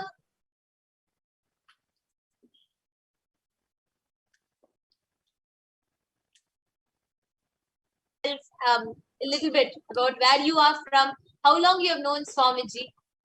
Would you just want to introduce yourself? Yes. My name is Parameshwarananda. I am from Los Angeles and I have been connected with Swamiji since 2007 when I met him first in Jain Center when he spoke on Jain Sutras, and I literally felt that he just came there to just get me to be enlightened by him. I didn't know, but I was just so magnified with his presence and started all experiencing so many healing and everything. I don't want to get into that because that will take another hour or more. But that was in 2007. So I am just connected to Swamiji since then. I started listening to him and just taking his programs, IAs, all IAs, everything. But I want to share about the experience that I had, just I think it's couple of months ago, where when there was an Enlightenment Day, and he was sharing in satsang only that beautifully how Devi chooses her own jewelries. Like when someone offers, she particularly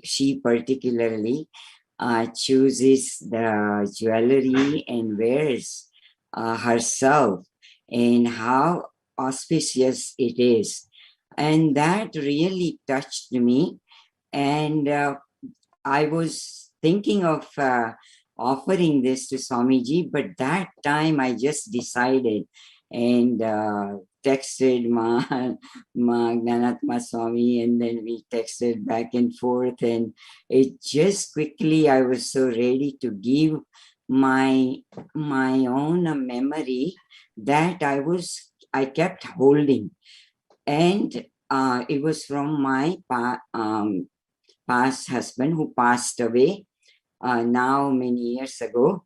And I was holding into it, and then I said, what a nice way that I can offer this to Devi Parashakti, who is the ultimate, and so we did it, and it was so fast that everything happened, that just in like a week or so, I saw Swamiji wearing on his jatas, and I just started crying seeing that on his jata, I mean, to Devi's jatas are him and Devi all same. So but then I wrote, well, actually, yeah, I wrote that, thank you, Devi, to accept this, and then Devi said that your husband is going to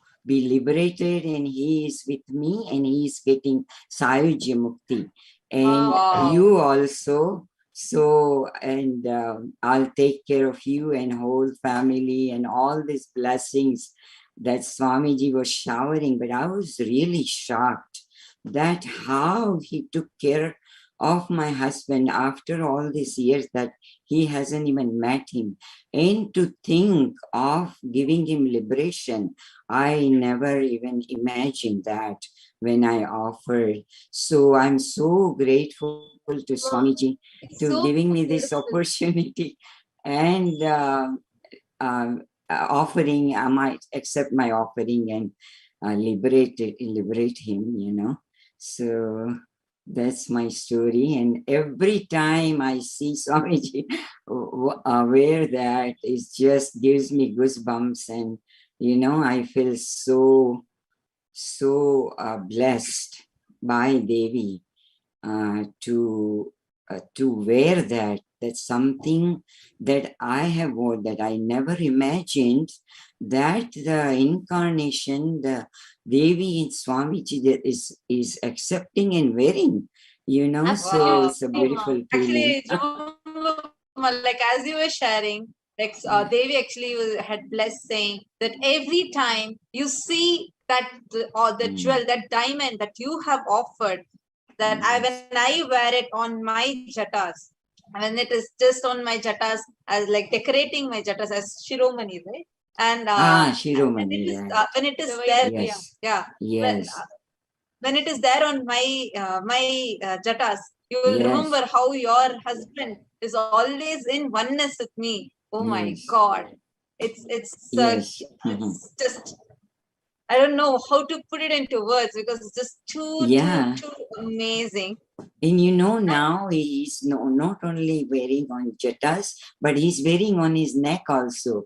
And that's like double blessings. I said, oh my God, Devi is wearing, the thing that something I had which had no value, but now it is tremendous, unbelievable value to it, to see it. Yes, ma. So true, Ma. Ma, actually, Thank you. you know, Yes. just to attain this space of liberation, the Sayujya Mukti that you said, where Devi herself accepted that, and you said so beautifully how you felt, something that you were wearing, something that you, after your husband left the body, there was something in you that was, you know, disturbed. There was some part in you which needed healing. And Yes. you very beautifully shared how you felt when Avatar himself accepted that small piece of gel and gave you that greatest of boon. People need to do siddhas and even yogis do penance for thousands of years together to attain that space of liberation. They do for hundreds of years to attain that Sayujya Mukti from with Devi Parashakti. Here, Swamiji is just so compassionate, sitting and attending to each and every one of us. Like you shared, Mark, to each and every viewer, I feel you should also share the perspective of how it helped you heal your inner space. You were sharing Yes. about how even after your Yes. husband's passing, there was some incompletion in your, something in you which was sitting, Yes. which Yes. for a very long time, unattended Yes. component. And Yes. how did you experience Devi healing it, and how do you feel that it added, like that the difference that it made for you? You should Yes. share that perspective also. Yes, Ma, go ahead, please share. Yeah. So my husband passed away actually very suddenly. It was a sudden death. So I didn't even know. Swami Devi did mention that it was untimely death, which I was so surprised to realize because he had a like severe heart attack. And that time I was not even here, and I was there, and my kids were only 3 years old and 10 years old. So I had a lot of incompletion and so much that I was carrying inside. So that was lifted. Of course, it was lifted the day I met Swamiji, and he started healing me. But I was carrying a lot of suffering and pain. I had a lot of physical pain all these years. So slowly, it was all going away through Swamiji's grace and his programs that I took in our awakening.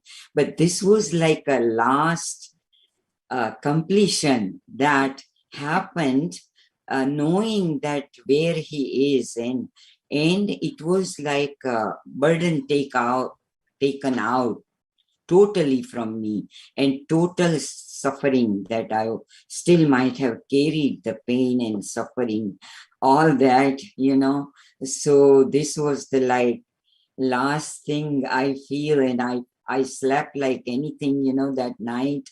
And even just yesterday, Ma, I was talking to you and Jnanatma Swami, and I just slept so well yesterday. So it's every moment he's taking out. We have no idea how much we are carrying, not only from this birth, but the past births and all that. And without us telling, this avatar is taking all the karmas out from us. And I'm so grateful to Swamiji for that and healing me every moment.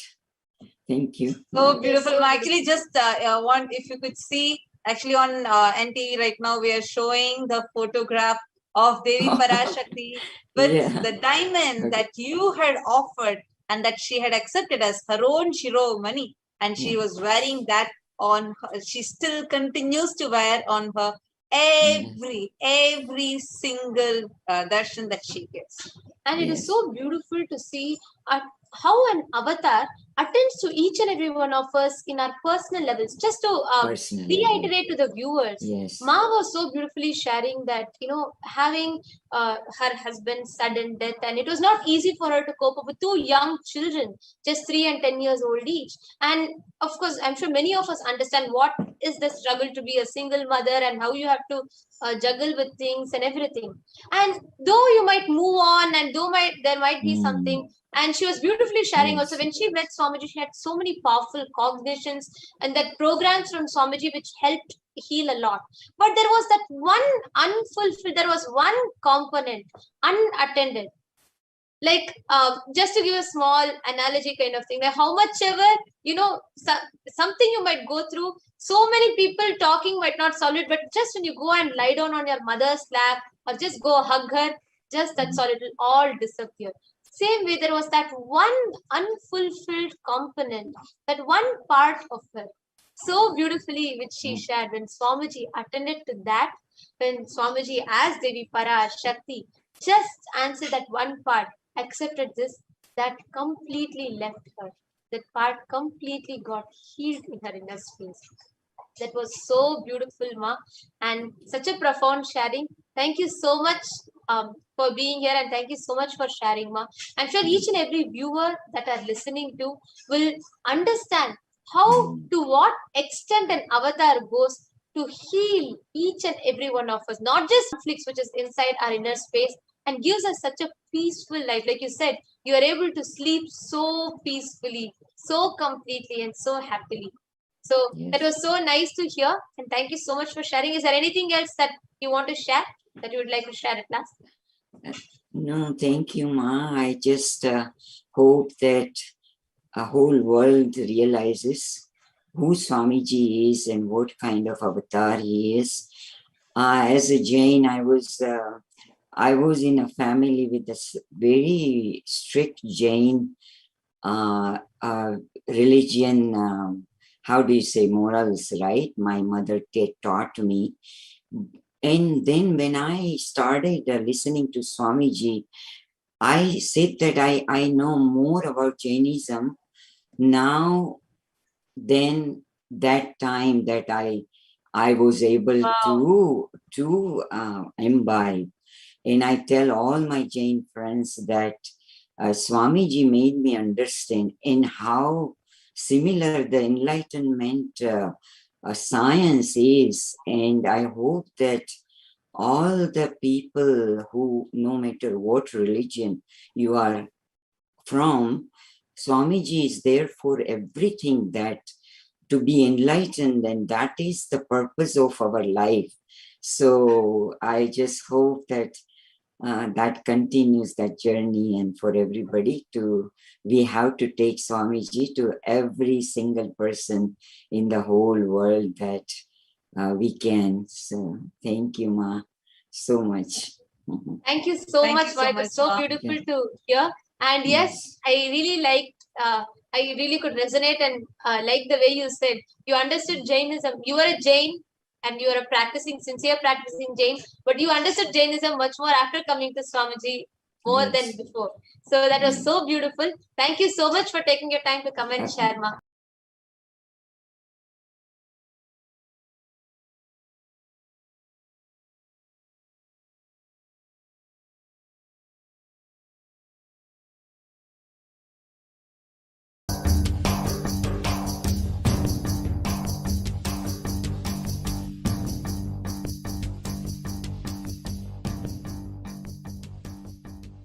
We have Ma Atma Prema from Norway, who had a very interesting Devi Parashakti Akashic reading. And she is here to share her experience. She has been with us before, and she is coming back, joining us back again today to share her experience of Devi Parashakti Akashic reading. Nithyananda Ma Atma Prema. Nithyananda Ma. Nithyananda Ma, welcome back to Nithyananda TV. Thank you so much for joining us today. Thank you for having me again. This will be the third time that I'm sharing since the Devi Parashakti Darshan on the 1st of this month, so 9 days ago. Beautiful. And maybe to our viewers, you can give a brief of what Devi Parashakti revealed to you, what was her blessing to you, and then we can move into your share. If I can read it, Ma, it will be easier for me to. Okay. Okay. So on the 1st of June, Devi Parashakti answered my question after many, many weeks. I had never had an answer before, despite having asked the questions. So when this happened, it was a very intense, moving moment for me. And this was the answer that Devi had given. Listen well to what is being told, daughter.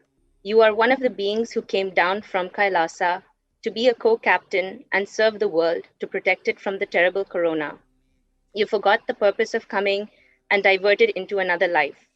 Such beings as you, who came from Kailasa, are also the reasons for this terrible pralaya. Forgetting the divine seva you need to do and leaving the work you are meant to do, you are doing some other work. Like you and other such beings who came from Kailasa have become the reason for this great drama.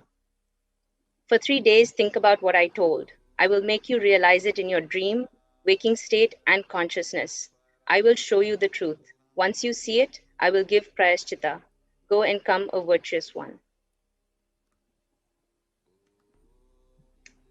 So this answer to me was just, it was very intense, because the moment this came to me, this answer, it hit me right in the gut. I knew it was the truth the moment it was said. I felt it, and then I sat with it, and I waited, and I allowed the words to sink in. And it has taken these number of days to realize just the kind of the weight of the responsibility and what we've come here and the purpose with which we're supposed to be here.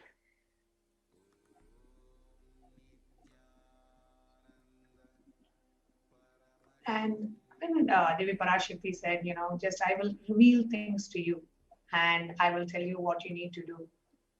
The way, when I heard it, the way I see it is, really reawakening to the true purpose of your life, realigning us back to the real purpose of our life, which is what will give us fulfillment. That is what we came to this planet Earth for.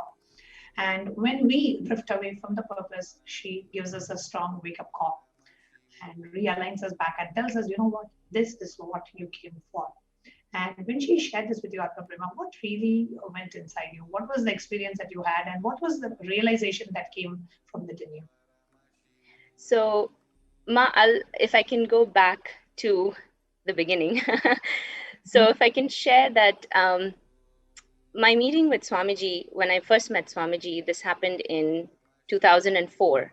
And I was in Oklahoma City at that time, and in the US. And I had graduated from college. I was looking for a job, and this was about 17 years ago. I was 21 years old, and I just saw a flyer on my aunt's table, and she invited me to attend the temple in Oklahoma City, and I went. And the moment Swamiji stepped out of the car, not knowing anything about him from the past, I just knew that I knew this person, that my being automatically recognized something, and something shifted within me, which I didn't even understand at that time and that moment. And from then on, life just took on a different color.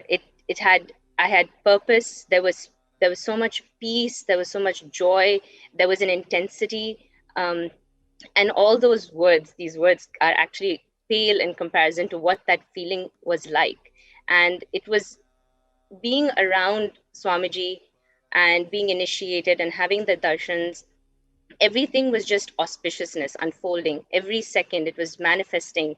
And just being in that breathing space was auspiciousness. It was everything that unfolded. It felt like you were living not on earth, but on a different plane of existence. So each time leaving that space in his physical presence was so unbearable.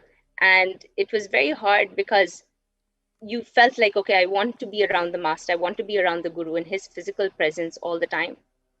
But at the time, a few years later, I moved back to the place I was born and grew up in, which was in Dubai, in the Middle East. And I would often go to Adi Kailash and attend various programs and get the teachings and understandings, and being in that breathing space. And every time I had to leave, it was like this separation was so hard. It was so unbearable to leave that space of Adi Kailash, but also knowing that everything that I had imbibed from the teachings, it was important for me to go out and go back and do that seva and just share with the people who were in the Sangha in Dubai at the time. And all they wanted to do was, listen to the stories and the sharings and just taste the joy and the bliss, and and enriching was just, it came with so much ease. It was just a natural process that all of us just kept doing. So at the time, I didn't even realize what was happening, but I took up the responsibility of the Sangha in the Middle East and in Dubai specifically. And at the time I was about 24 and the youngest coordinator for the mission at that time. And Wow. I can't say I can't say that I knew anything about Hinduism or Sanatana Dharma. I grew up in Dubai, a Middle Eastern country. The most we had exposure was when we would visit India to visit our family and go to temples. But beyond that, there was not much understanding. So I didn't have any depth of knowledge around Vedas or Shastras, and I couldn't chant. It was not like I could chant and everyone was impressed or anything like that. There was no prior knowledge or experience before meeting Swamiji. So all that I came back to share every time after those visits to Adi Kailash was just sweet, simple stories that was just shared from intense bhakti, that devotion, that sweet devotion that comes through you just by being, just being in that oneness with Swamiji. And every time it was like a cloud that kept me floating through everything that I encountered in life, whether it was through work, through relationships, through the Sangha, everything. It was just such a beautiful flow. And just having that simple devotion, that simple trust, and just taking that simple action, the response was so incredible. The satsang grew, the Sangha grew. And the satsangs that we were hosting in devotees' homes, every week we would have satsangs that would keep moving from different devotees' homes because everyone wanted to host it. And we could not no longer, and many of the people had not even met Swamiji. And there weren't too many things happening on social media at that time, unlike today. And people would just come because that bhakti was felt. And we had to form a center legally and officially. And in that center, we would have our Nitya Yoga, we would have our satsangs, we would have our youth group meetings. And eventually, a Kalpataru happened in January of 2010. And this was just created by a handful of people who felt that deep connection to Swamiji. So why I'm saying all this, Ma, is because kind of to give a little bit of context and background to what has happened, where I've come from, and what happened in between. So during this time, now this was now 6 years with Swamiji, being so closely associated, there were a lot of questions. And I was 21 when I met Swamiji. And so there were a lot of questions from family. There were doubts raised, why do you need to have a guru? You are too young. When will you get married? You're getting older.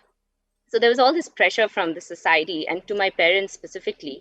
And it was hard to be able to convey to them just what having a guru and having Swamiji in our life was like. I mean, the countless blessings, the healings that had happened, it was too many to share. And all we did at that time was just continued on and just turned, deaf ears to what they were saying, because I knew the person I had become, and the shift that had happened in me was so obvious to my family and then to my friends, and people were drawn to that and wanted to know who it was that I followed that kept me so much at peace and so centered with such unwavering faith despite any sort of ups and downs one experiences in life, whether it's through job or relationships. They could just see that it was with such ease that I was flowing through life, and I felt it. And I felt Swamiji's presence with me all the time. So what happened after all of this was that in June of 2009, a group of core devotees from Dubai, the Dubai Sangha, we all attended the Inner Awakening program. And we attended it together. It was such a beautiful 21 days. And then some of us extended our stay because we weren't ready to leave. And it was that time that Swamiji, after much of us asking and hoping and praying, Swamiji announced that there would be plans to come to Dubai and we could host the Kalpataru program for about 2 days. It was the plan for Swamiji and some of the senior Swamis to come and come to Dubai. So immediately after we returned to Dubai, work was underway. We had to organize, we had to plan, we had to make so many arrangements. We had to raise donations and manage an entire program, and we didn't know how many people would come. We were just a handful of us. I mean, it was satsangs were there, but we weren't sure how many people would actually attend. And so with all of this, we just surrendered to that moment and said, with absolute trust and devotion, we said, it'll happen. Swamiji has said it, now it just has to happen. We're just part of that process. And then people started registering, donations started coming in, and it all just unfolded so beautifully. That surrender and that whole process was just, we could see the divine play in all of that. So, receiving Swamiji, hosting the Kalpataru, having so many senior Swamis in attendance was really like literally a dream, and something we never thought could happen in a place like Dubai, and especially in the Middle East. So it was a successful program. Over 500 people attended from different parts of the Middle East, and riding on this high of the experience, some of us were planning on attending the Kumbh Mela, which is the biggest religious gathering, and we were thinking, what better way is there to experience a spiritual gathering like this than with one's own beloved Guru. So this is now all the background, and leading up to then what happened next was, I was to take a flight on the 3rd of March in 2010 and head to Bangalore and come to Adi Kailash and with a group of people, get together and then go to Kumbh Mela with Swamiji. And just before taking the flight, I got a call from one of the devotees in Dubai. And they said that there has been some news that's broken out. And I think you should be aware of it, because you might consider not going and not taking the flight and not going to India. So I heard what he had to say. I understood that there was what was happening, but I didn't pay attention to it. I said, no, this is decided. I'm going to go. So I arrive the morning of March 3rd. And now India it's early morning. So a lot of India hasn't woken up to the news that has just come out on TV in India. And as I arrived to Adi Kailash, that feeling of excitement and, building that, okay, I'm back here, I'm back home. And I saw some people outside the campus and they looked like reporters.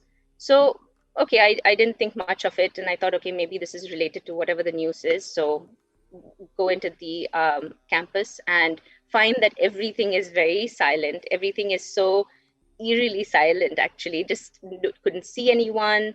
I passed a devotee on the way who was responsible for some of the temple activities. And I asked him, he was a devotee in Dubai who moved with his wife to be at the temple and take care. And he said the temple wasn't open. So I thought that was quite strange, but I thought, okay, let me go, and maybe it's still too early, and let me go and register at the admin office and then just do all the formalities around, checking in and everything. So then we congregated, like for a few of the foreigners and everyone who had arrived, got together in the food hall, and then we were hearing bits and pieces of information, and we weren't sure what was happening, but something was going on. But we were kept safe, and we were told to be in a secured location, and in time we would be given some more information. And later on, we heard that the Gurukul had been set on fire by a mob of people.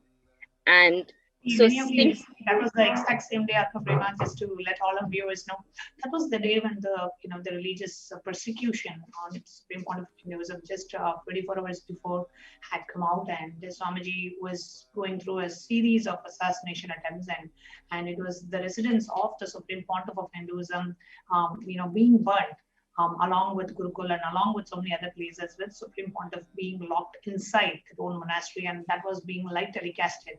And all this was happening, and the people who were there, I was there in the Adinam on that day, and none of us were allowed to, go to protect Swamiji or protect any other parts of the place. And all of us were cordoned off completely. And there was a complete police who were actually protecting the anti-Hindu elements to destroy the monastery, and they were not allowing us to go stop or do anything. And that's exactly when I think you were also there, happened to be there in the monastery at that same time. Yes, please go ahead. Yes, Ma. And at the time, we didn't know what was happening, but of course, much later on, I understood. But at this moment in time, it was very disconcerting, but it was ensured that we were all kept safe. All of our, we were kept in a place that nobody could reach us, and we felt secure. We didn't feel threatened by any way, but we knew something big was happening. So that night, two devotees from the city came and, whisked us away, actually, from the campus, saying that it's getting out of control. There's a lot of people, and we need to take you back into the city and be safe. Your parents, are worried, and all of that. So we were put into a car. We were asked to remove any sort of anything related to Swamiji. We were asked to remove the mala, the bracelet, everything that was part of us. We had to just kind of remove and keep aside, so that in case we were stopped along the way, that we were not harassed or bothered. So we get into the city, and all the news channels are incessantly airing a video over and over and over. And it was just, I'd never seen anything like that being done with such consistency. It was as if that was all every news channel could do and report on. So it had the effect of visually affecting people, and I decided at my parents' insistence that I should return to Dubai and not remain in India longer. And I did that, and then I felt confused, and I didn't speak to anybody, and I neither tried to reach out to the administrators of the Adinam, Adi Kailash, nor did anyone contact me, because so much was happening at the time, and they were all trying to keep themselves protected as well. And so I kept a low profile for months, and this was right after a hugely successful Kalpataru program that had happened in January of that, just 2 months before. I mean, literally, it was January, and now we're talking about March. And people are expecting to hear information, and now this has happened. So I didn't know. I just wanted to add to you, Mahatma, because I was there in the monastery at that time, and we were just trying to ensure Swamiji's life was safe. Swamiji was going through a series of assassination attempts, and over a span of about from the 2nd of March till 21st of April, just in that 1 month and 1.5 months, his car was followed everywhere. Swamiji was at least had about, I think, more than 70 assassination attempts just in a month and a half. Every place there were people who were ready to, burn him alive, ready to kill him, ready to, do all sorts of things. And it was all, and with the police protection. Means the people who came to attack, they came with police protection for them. So there is no way we could do anything. So the whole administration at that time was focused on somehow we want to just somehow ensure Swamiji's life is safe. That was what was there for us. We just wanted Swamiji to be alive for what he was doing to humanity and what he has done to humanity and what he has done to all of us. That was what was going on, and we really couldn't, expect this level of a multi-pronged attack from every side. And I remember on the 3rd of March, there was an inquiry from 11 government departments trying to, shut down the bank, trying to shut down the monastery, trying to shut down the Gurukul, trying to shut down the temple, trying to, get all of us out. I was there, and we were literally forced to leave. They said, no, everything is closing. You have to leave. All the Adinavasis, we were forced to leave. The bank accounts were getting frozen. Swamiji was being attacked everywhere, every step of the way.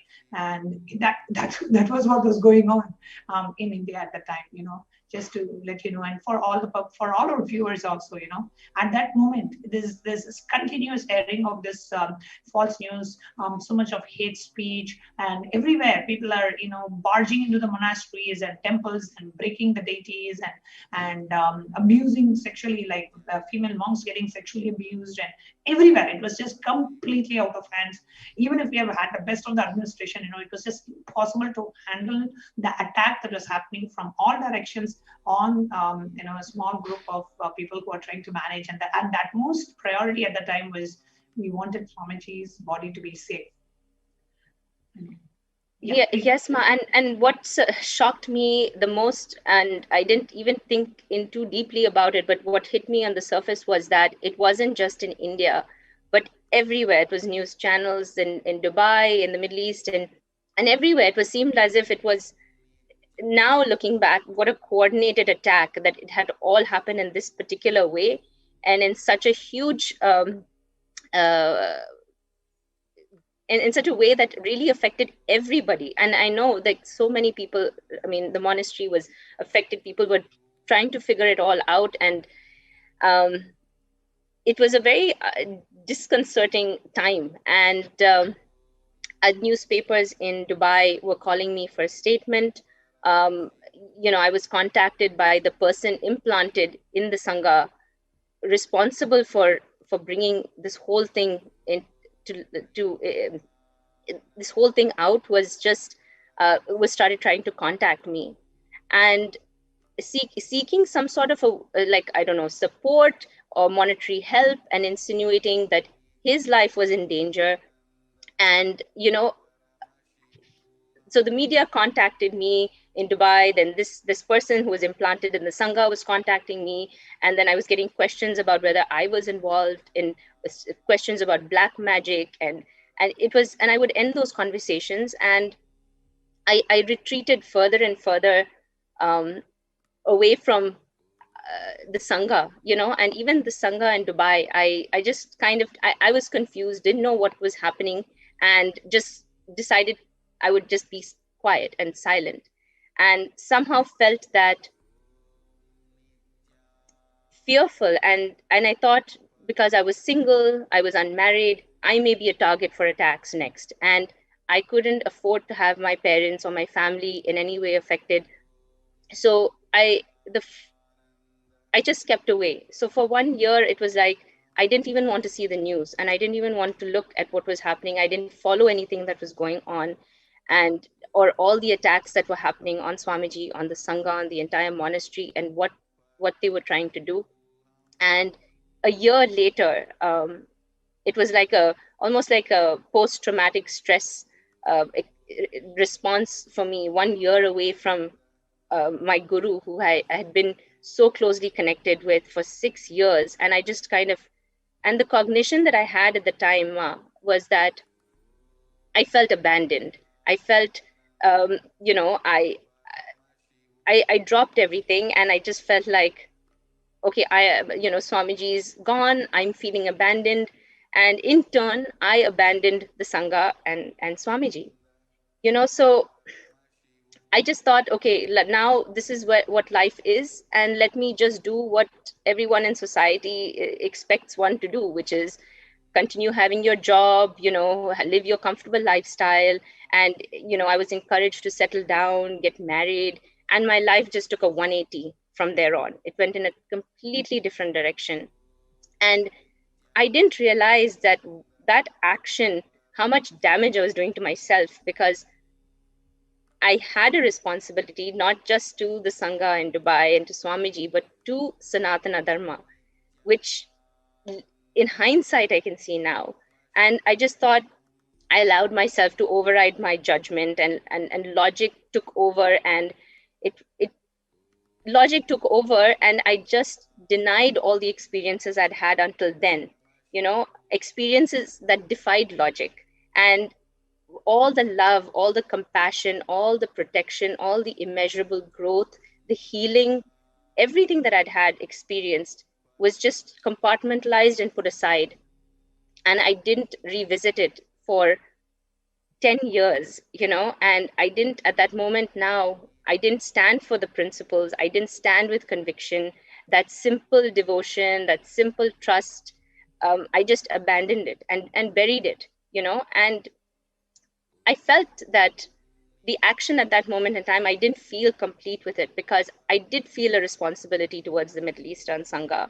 I had the opportunity to help the Sangha ride the wave of uncertainty till things became clearer, till the dust settled and we actually could find out what the truth was. And I didn't, so my reaction and then the lack of any action somewhat indicated my acceptance of this false narrative that was being spun around Swamiji and the Sangha. And it wasn't until March 2020, which is just last year, did I really understand or realize the magnitude of the persecution and the magnitude of the attacks on Swamiji, and how repeatedly the Sangha was under this attack and false allegations. And inside me, when I found all of this out, and now all of 10 years, I've kept an information blackout. And I didn't know any of this. And when I heard it, it unfurled in me a need to want to protect and stand, and just this feeling of wanting to be like a warrior. And what I had not done in those 10 years, I was feeling like this is what I need to do now. So the years that I was away, it's from the Sangha and Swamiji, those 10 years, I had repeated visions of Swamiji.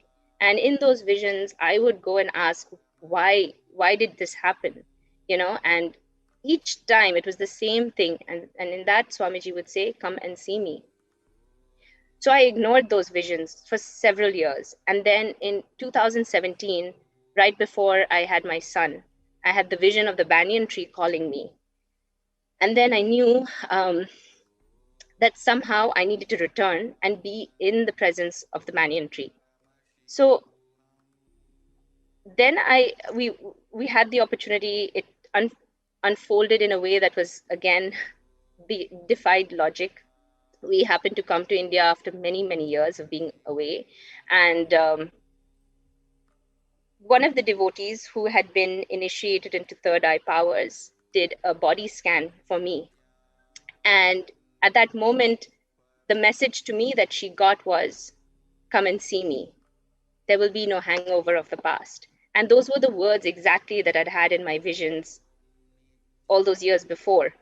And the moment those words were said, I knew this was the time. And when they suggested that, oh, why don't we go to Adi Kailash?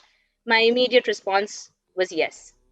And then immediately the rest of my family, my parents, my sister, my brother-in-law, all decided that we would go. And what stood out to me in all of this is that in these 10 years that I felt like I had separated, Swamiji was there every step of the way. He was trying to reach me through the visions that I had, any experiences that I'd had through my life in those 10 years that were challenging. There was a strength within me that I didn't realize I had. And looking back, I know that strength was Swamiji, and despite me pulling away, that umbilical cord connection that you have with the Guru, that spiritual umbilical cord, as far as you may go, that will always remain connected. And so now I can see in all those moments in those 10 years, just how Swamiji played such a role in my life to ensure that I didn't fall. So those trying times, there was strength in all those challenges. I was guided, I was protected. And I felt like I didn't, like, Swamiji will never make one feel guilty or anything like that. So it wasn't that. I felt like there was a responsibility I had towards the Middle Eastern Sangha. I didn't stand for that. But now is the time, the opportunity has been given back to me that I can stand for it. And when I was given my spiritual name in 2004, it was already a strong indication. Nitya Atma Prema, which is the spiritual name initiated to me in 2004, was an indication of my purpose. And this is where, when I was living my purpose, is when I felt the most alive. And when I strayed far away from the Guru, the Sangha, and altered my path, there was so much incompletion. And I would often share with members of my family that I didn't feel like I had my purpose. And the only time I ever felt I had purpose was when I was doing work with and seva for Swamiji. And now thinking that the life that I'm living, maybe I'll find that purpose through a job, a different kind of project, or through marriage, or through having children, but still there was something inside that was just unfulfilled. And the moment we stepped back into Adi Kailash in January of 2010, those 10 years just melted away. It felt like we were coming home, and that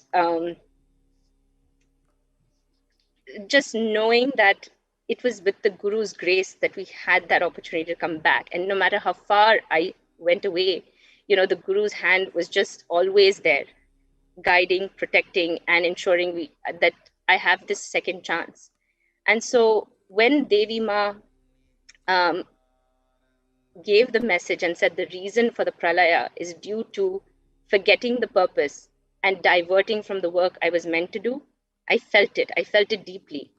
And although 10 years may have passed, and the divine grace has pulled me back, and it's offering me a second chance. And what's important now is taking up that responsibility and standing up and actually living the purpose and aligning with that cosmic will now. So it's not about regret. It's not about feeling guilty. It's about coming to alignment and finding that completion and moving forward in alignment with that purpose, with powerfulness. And the responsibility is large. And I never want to take that for granted, because I know what anti-elements have been working now tirelessly for 10 years, incessantly attacking Sanatana Dharma, Swamiji, the Sangha, the entire, and the question is why? Why is this constant attack for 10 years? And I never want to let somebody else determine the purpose of my life, because the purpose is clear. And already those 10 years showed me just how much I had missed and how deeply unfulfilled I felt.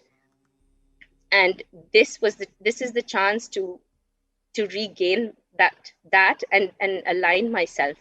And Devi Ma strongly revealed what my soul felt. And now to live out that purpose is the ultimate gift that has happened with the Guru's grace. So this is a long sharing, Ma, but I wanted to give context. This is a much needed sharing, because you know what, it's not just you. There are maybe hundreds of devotees that are out there who became victim of the persecution, not just in terms of a direct attack, but victims of a persecution where the right information then was not given. The victims of the attack in the sense where, the people whose life also got impacted because of the religious persecution and attack on Swamiji. And it's important that when you realize, it took you 10 years to realize, and maybe there are so many that are still out there and who still have not realized, and who are listening to your sharing and who realize, oh God, this is exactly what I felt as well. One side you have the wealth of experiences with Swamiji, which is our own experience. We know it, our inner being knows it, our consciousness knows it. We have felt it. We know Swamiji is. And every single devotee who has seen Swamiji, who has been touched by Swamiji, has that wealth of experiences. But what happens sometimes, we may call it delusion, or we may call it whatever name we want, but that wealth of experiences, like you said, gets compartmentalized, and we get consumed by something else that's out there. And it takes us a while for us to spring back and realize, oh God, these were my experiences with Swamiji, and I had them. I know who Swamiji is, and I know what this is, and it wakes us up. And the sooner we wake up, the sooner we realize the purpose of our life.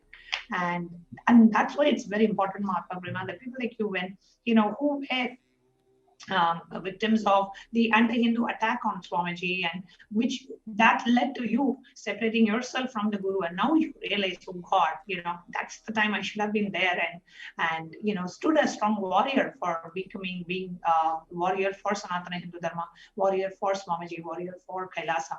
But now that's what Devi has awakened. I can see after the the Devi Parashakti's Akashic reading, how much it's clicked in you, and how much it has revealed to you that what, this is what has happened, and I'm so glad you're coming forward and sharing it for the benefit of others. Countless others that are out there, because the hate speech on Swamiji was spread all over media. Everything was spread all over media, and so many. One of the things I wanted to ask you was, the anti-Hindu elements, they tried to when they were wanting to falsely implicate Swamiji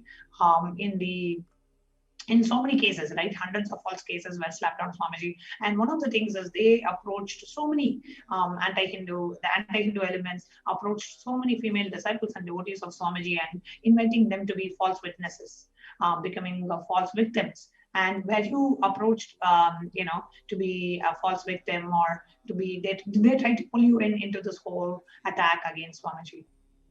Yes, Ma. It was a clear indication that was what I was being asked. Not so subtly, because they contacted me and were trying to get me to be involved in this and to support their cause. And I immediately sensed that this is not where I am. This is not at all the space in which I'm in. This is, and I slowly retreated away from, the contact with these people. And I didn't want to upset or anger, but I just detached myself from, because that was not at all, there was not even a moment to think in that way. And to be even approached about such a thing was just unbelievable for me. So from all the love, sorry, Ma, please go ahead.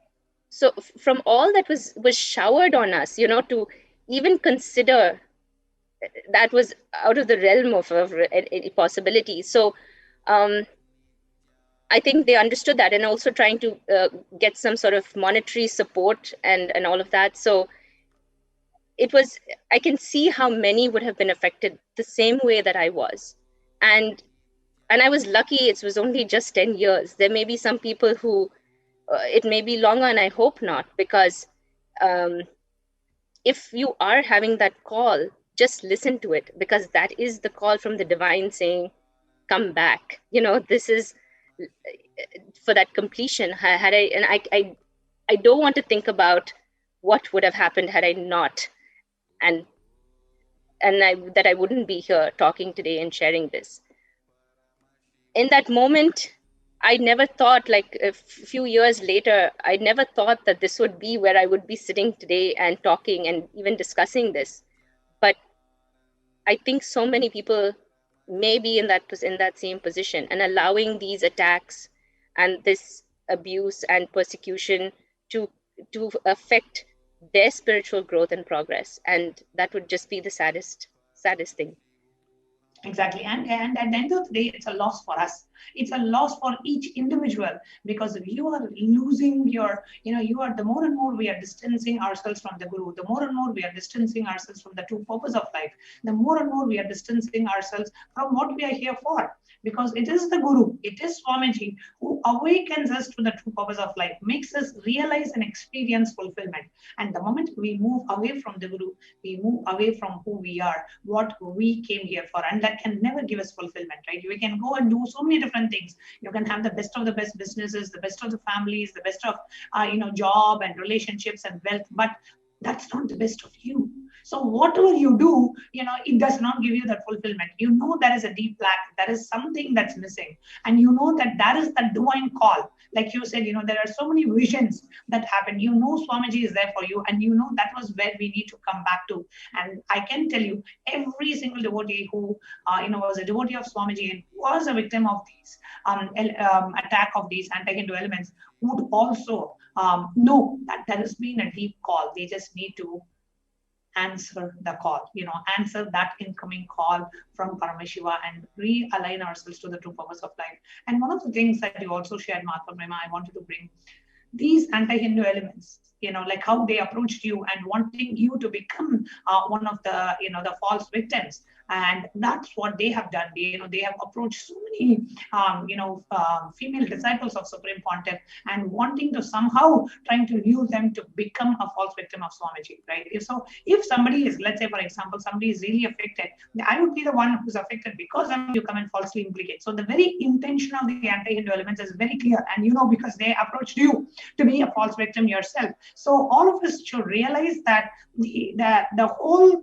ecosystem, the anti-Hindu ecosystem, which was trying to attack Swamiji, trying to falsely implicate Swamiji, trying to assassinate him, trying to slap these hundreds of false cases, is a huge persecution against Sanatana Hindu Dharma. And because, like Swamiji in a very satsang sometime back, he said, I am being attacked because I am standing to protect Sanatana Hindu Dharma. I am standing up to protect all of you, and that's why I am being attacked. He's standing up to protect the enlightenment ecosystem. He's standing to protect and revive Sanatana Hindu Dharma. And that is why he is attacked.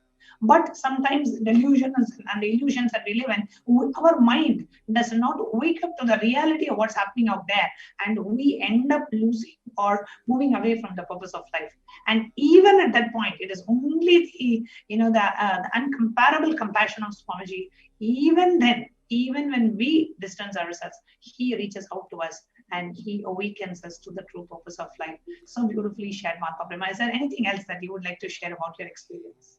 Just to share from this past year, to from 2020 to today, 2021, the exponential. And okay, let me just say this. I live a life that's very comfortable. I've lived in many different countries. I've got the opportunity to travel, live with all luxuries. There's nothing that I am wanting for in life.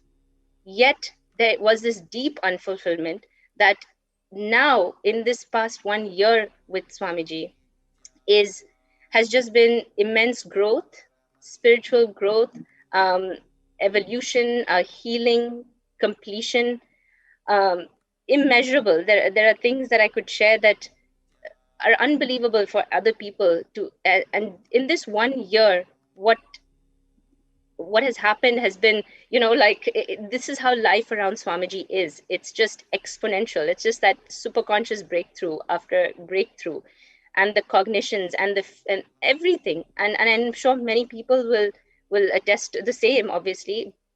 And that's not something I can even imagine having missed. And the opportunity to be back and the opportunity to realign myself and get and come back to the true purpose is something I really pray for all the others who are victims of these attacks.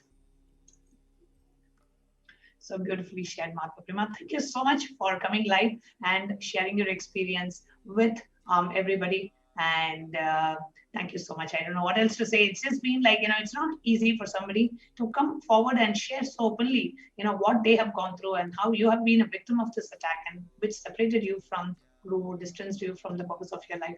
And now with Devi Parashakti's blessings, with Swamiji's blessings, I'm so glad that you realized you're back and you wanted to realign and become a part of Swamiji and Sangha. Thank you so much for coming forward and sharing, Mahatma Prema.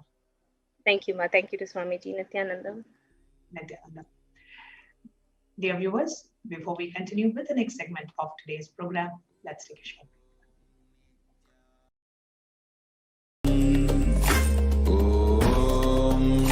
Nithyananda Paramashivoham. Om Nithyananda Paramashivoham. Shivoham. Om Nithyananda Paramashivoham. Om Nithyananda Paramashivoham. Om Nithyananda Paramashivoham. Om Nithyananda Paramashivoham. Om Nithyananda Paramashivoham. Om Nithyananda Paramashivoham. Om Nithyananda Paramashivoham. Om Nithyananda Paramashivoham. Om Nithyananda Paramashivoham. Om Nithyananda Paramashivoham. Om Nithyananda Paramashivoham. Om Nithyananda Paramashivoham. Om Nithyananda Paramashivoham. Om Nithyananda Paramashivoham. Om Nithyananda Paramashivoham. Om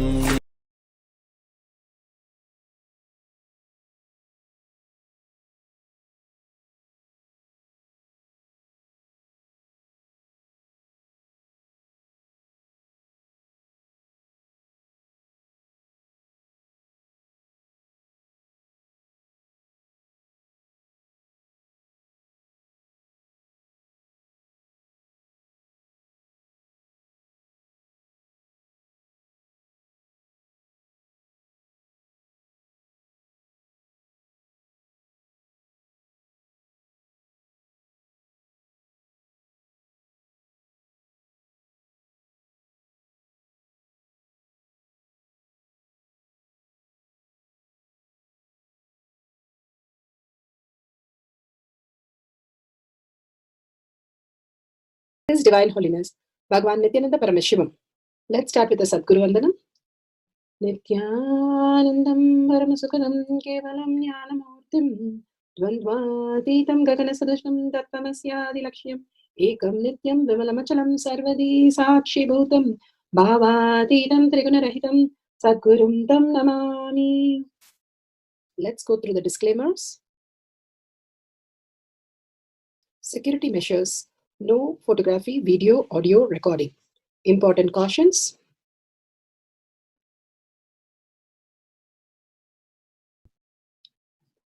Please be aware of the important cautions.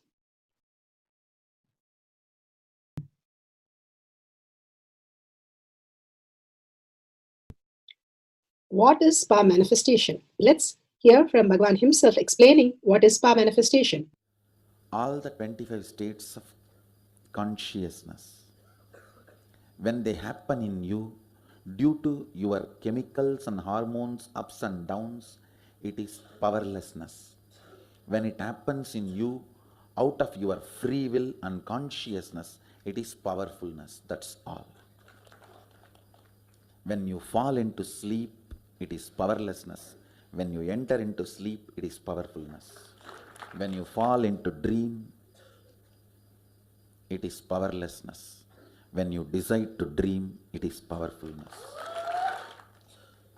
So I have added the ultimate powerfulness, Turyatita, in your whole being and doing. Manifest all the powers. Understand? It is cognitive shift. Understand? It is just cognitive shift. It's not work. Work is a 4-letter word. Power manifestation is cognitive shift. Playing with life. Playing with being alive. Beautifully, Bhagwan explained, power manifestation is a cognitive shift, is becoming alive, you commanding over the reality and manifesting your reality. And this is a science of our manifestation. Science is something which has been happening and we can repeat it and all of us can experience it. Millions have experienced it and each one of us can manifest this reality. Science of power manifestation is authentic, time-tested, scientific and foolproof. The pramanas for each of the powers are listed here. The evidences.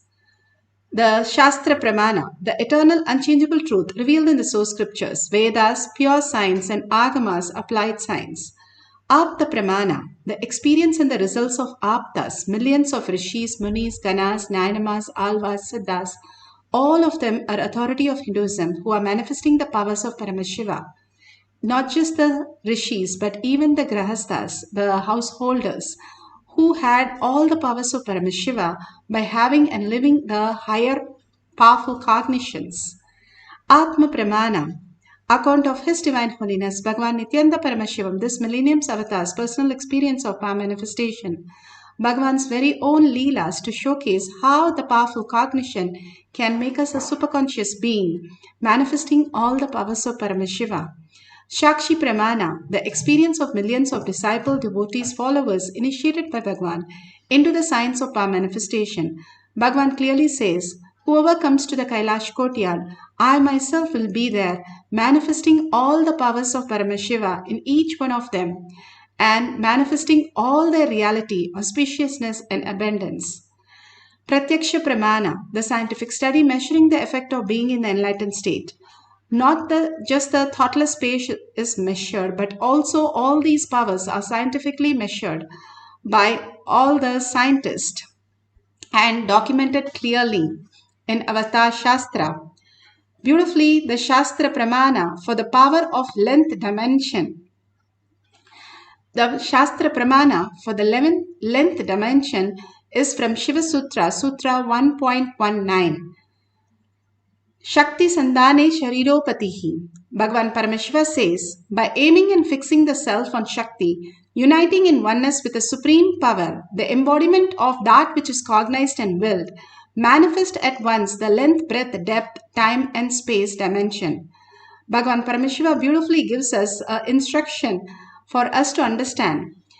By aiming and fixing the self on Shakti, when our thoughtless space happens, when there is no thoughts, and complete oneness happens in us, then these are cognized and willed. When you take a will persistence, when you are very clear, you are manifesting this life as breathing, as walking, as talking, as a gift of Paramashiva, as reality. Even now we are experiencing that as our reality.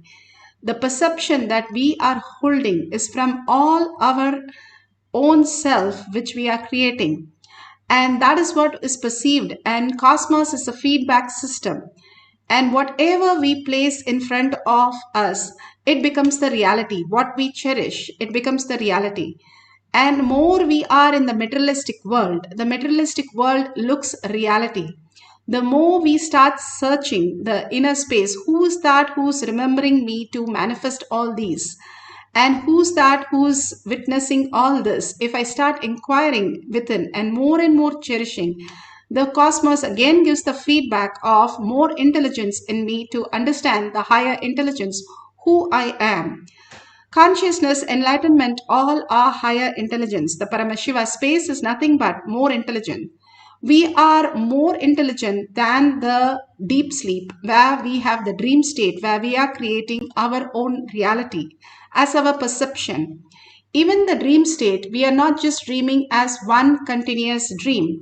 We go into the deep sleep and come back to the dream. We go into the deep sleep, come back to the dream. We do that many times. And still we think the dream is a dream, even though whenever we come back from the deep sleep, we are in the same dream. We are still thinking it is a dream when we wake up to the next conscious state, which is more intelligent. That is the waking state. Waking state, we think this is a reality because we think that has disappeared.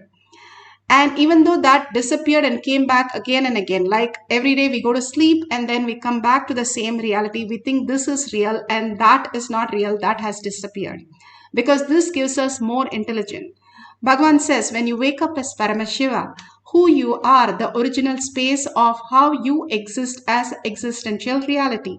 This is a quantum space, which is how you exist in the existential reality.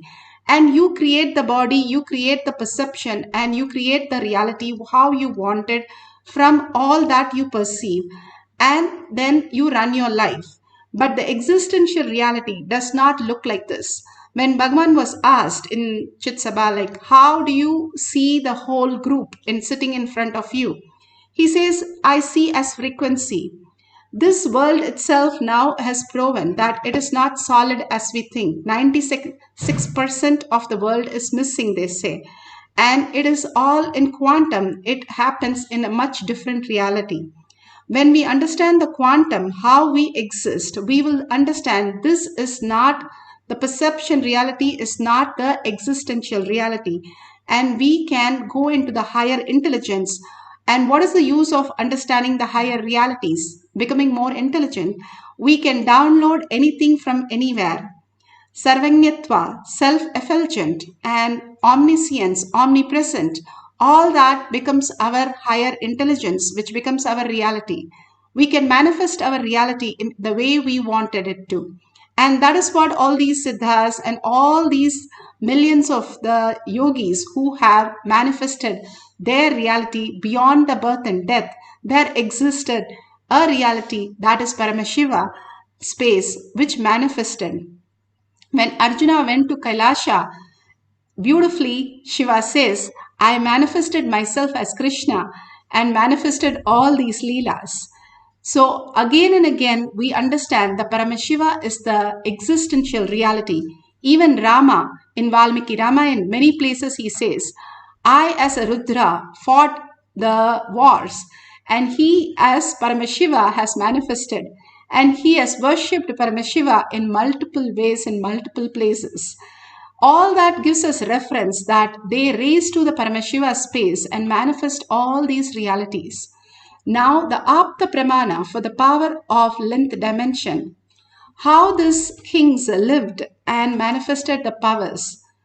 Beautifully, the father of Revati had taken her to Brahma because Brahma has the creator, and he goes to Loka, time travels to Satyaloka and sees Brahma. Brahma was in the performance and he was listening to some music. So he waited and then asked, Revati's father asked Brahma, who should she marry to? And Brahma laughs and says, already you have lost few janmas because all that who were there now in the Brahmaloka, the time is completely different, that they have become your grandchildren. But you can get her married to the Balarama who will be there and she can marry Balarama. The beautiful science behind this, that first he travels to Satyaloka. Second, he is able to time travel back and forth into the reality. That great science as a king, all these kings lived with superconscious breakthrough where they understood the higher science. Not only him, he was able to take his daughter to time travel. This is from the Bhagavatam. Now, Bhagavan himself beautifully explains the objective reality and the subjective reality in much deeper way. Let's listen to Bhagavan. Association of good and bad with it, all that. Even one quality does not exist in objective reality. Please understand. If you think this is wall, this is not wall. Whatever you understand, why this wall, what this wall does, how it looks, what it is, who built, is it good for me, bad for me, all concepts you have about the wall is not there actually on the wall. So in a way I can say there is no such thing as objective reality and there is something called objective reality. There is no such thing as objective reality is also true. There is objective reality is also true. Understand? I tell you there is no such thing as objective reality because anything you see, you perceive, does not exist as you perceive. And I tell you there is objective reality. Well, you know, because you may be liberated from this wall, but the other person who is not liberated will continue to see this wall as objective reality. Because of that, I tell objective reality exists. But I tell you, for you, objective reality does not exist. So, the right truth, objective reality does not exist for you, but the objective reality exists for the objects you see in objective reality. But as the objective reality does not exist for you itself, how can the objects you see in the objective reality can be objective reality for you? As the objective reality perceived by you itself is not reality, how can the objective reality perceived by the objects which you perceive in the objective reality can be objective reality for you?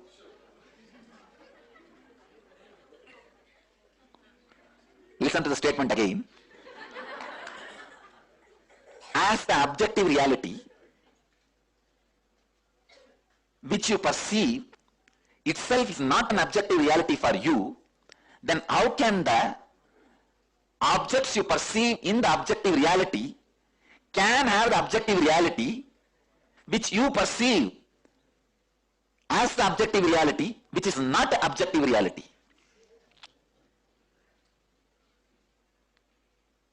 So, what you know as reality is nothing but the perversion of your fantasy. What you know as fantasy is nothing but the perversion of your reality. When you go beyond what you know as reality and fantasy, you see N reality, which is N reality.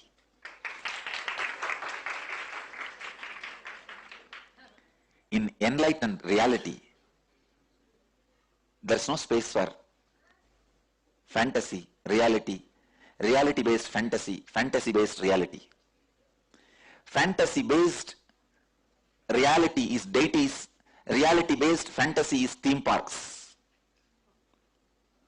Reality-based reality is enlightened reality, fantasy-based fantasy is your dreams.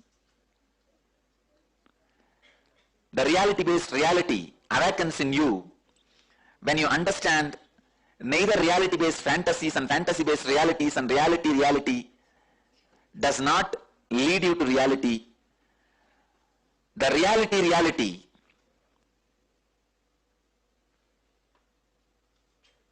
fantasy, fantasy reality, reality fantasy is all finally your reality fantasy leading you from fantasy reality to reality fantasy. Finally, only when you drop everything, the reality expresses itself beyond reality. Beautifully, Bhagavan explained how we perceive our reality, where it is only the fantasy that we perceive. When we drop the fantasies, then we raise into the Paramashiva reality, who we are, the original space of us. All that we understood was drop our realities, what we perceive as our objective reality. And then Bhagavan will simply manifest in us the quantum reality. And will be possessed by Bhagavan instead of possessed by the sadness and fear and greed and guilt and all that emotion. When we drop everything at Bhagavan's lotus feet, we raise into the Bhagavan's reality, which is Paramashiva. Now let's listen to the testimonial from the Kailash Kotiad, which happened where the research scientist Balanandama was with the Gurukul Balasans experiencing how they were manifesting these powers and sharing with us. In our courtyard area where Swamiji was sitting, they were firing out these calculations that were square roots and pi and decimals. And I asked Nandita, what's the distance from the Earth to the moon? And she got it exactly right.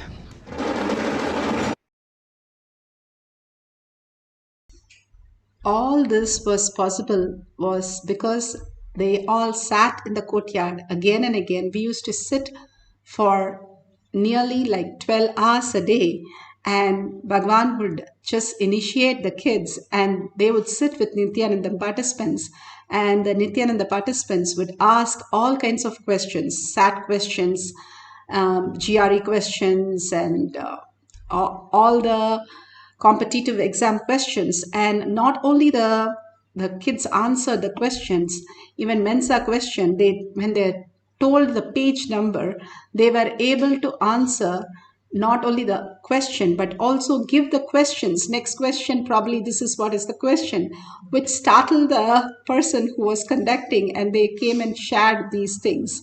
It was so amazing how much our intelligence can manifest any reality. They didn't know what the meaning of pi was, but they drew the symbol and said, what is this symbol which is coming in my third eye? And we used to say, oh, that is a pi. This is what the meaning is. And all this they learned just by downloading. All the balasins, we have a record in the Avatar Shastra, 22 kids performed much earlier the IGCSE exam, and they were able to crack it just in few months. They did not study the whole year, just studied 3 months and underage, and they just downloaded. And with not a good teachers, we were in a village. How will we have a good teacher? And just an ordinary teacher, but it's a London syllabus, which was very difficult, but their brains were geared up to the ultimate intelligence. So they were able to download and grasp the whole science and download it and manifest. How does these things help us? It helps us because we become more intelligent. We are able to master everything, and higher the intelligence, higher the life happens. So if you have the Jnananjan in your Kantamala, you can apply in your third eye and your temples. And if you have some questions which you don't know anything about, for example, you want to write a topic on Oceanarian or a Bharatanatyam or something which you have never worked on, write few questions on that. And you can simply download the answers and recognize your higher self. You can use Krishnashila banyan leaf, or you have mirror which you can apply the Jnananjan and use the yantras also. But if you don't have, you can use Swamiji's Murti for his third eye. You can connect to his third eye and simply download the whole information. All the Siddhas and all of them did not have labs, did not have any equipments to study the astronomy, nothing. Only through the third eye, they will simply surrender, including Bhagavan has beautifully said, I humbly surrender to the book, the author, and he reveals the whole science into me, and I understand. Bhagavan goes and sits in the aeroplane for the first time. He just closes his eyes, and through third eye, he sees the whole circuit, and he knows how the flying happens. The greater science is available for each one of us, not only the Siddhas and Munis and Nainamars. Even the Balasans and devotees have experienced this, and many times written the distance between the sun and the moon, written down the temperature of the sun. All that is possible. Bhagavan says, if you know yourself, your inner space, you can simply study the inner space of the sun, inner space of the moon. And literally, Upanishad says how our body, the hair grows in our body, the grass grows in the outside world. And all these are very much related, how we are in the microcosm in our body. Exactly, that is how the exterior world is manifested for us. Now we are going to experience this by chanting the Mahavakya, raising ourselves to the higher frequency, entangling with Bhagavan again and again in the oneness space, and manifesting these powers. First, we need to sit straight with the head, neck, and spine in a straight line. Put away your gadgets except for recording. and bring Paramashiva in your third eye, and all the verbalization, visualization of only Paramashiva in our third eye. That is the command center. And when you feed that with only Paramashiva, the output is auspiciousness and abundance. You are self-effulgent. You are Paramashiva. You are sitting as Paramashiva, absolute unclutching from the thoughts. How can you absolute unclutch from the thought? When you have complete completion. Complete completion happens when you know simply the whole thing is just a dream.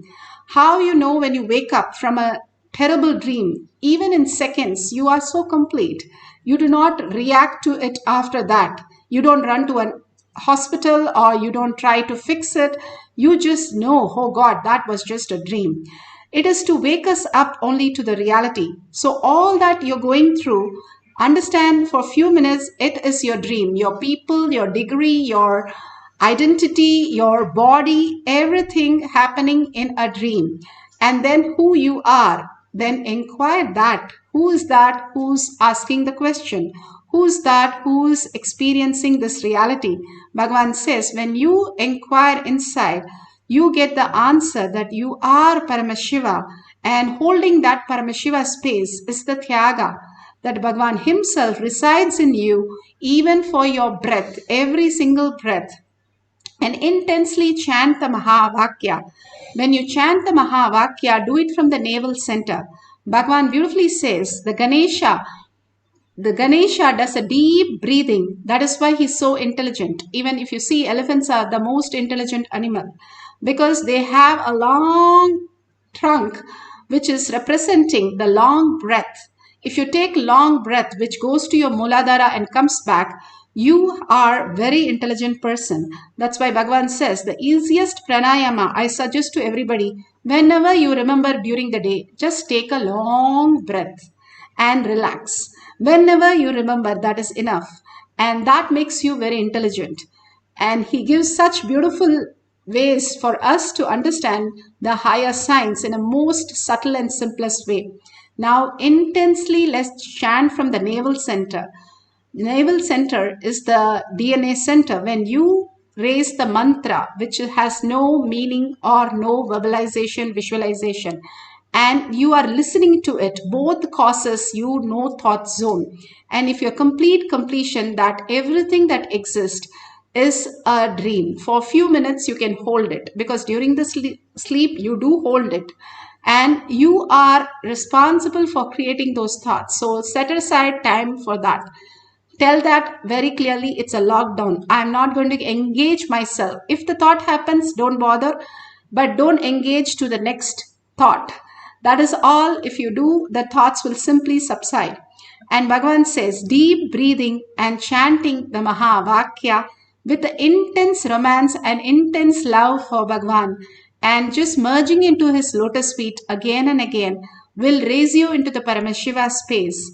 Deep devotion, vairagya of holding, chanting and listening, and bhakti, complete surrender, will make you understand you are Paramashiva, manifesting this reality, also the reality everywhere in the outside world. All this not just decides the length dimension of these scientific questions, but also so many questions in your life simply gets answered with the highest possibility that you can experience. Now let's start chanting the Mahavakya and manifest the powers of length dimension for a few minutes. Nithyananda Paramashivoham. Om Nithyananda Paramashivoham. Om Nithyananda Paramashivoham. Om Nithyananda Paramashivoham. Om Nithyananda Paramashivoham. Om Nithyananda Paramashivoham. Om Nithyananda Paramashivoham.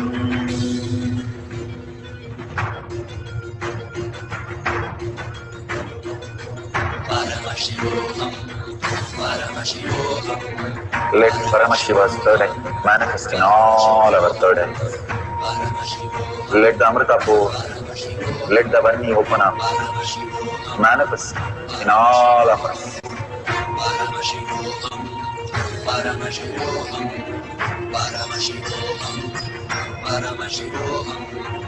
Let Paramashiva overflow, manifest the powers in all our third eyes. Om Nithyananda Paramashivam. Om Nithyananda Paramashivam. Om Nithyananda Paramashivam. Om Nithyananda Paramashivam. Om Nithyananda Paramashivam. Om Nithyananda Paramashivam. Om Nithyananda Paramashivam. Om Nithyananda Paramashivam. Om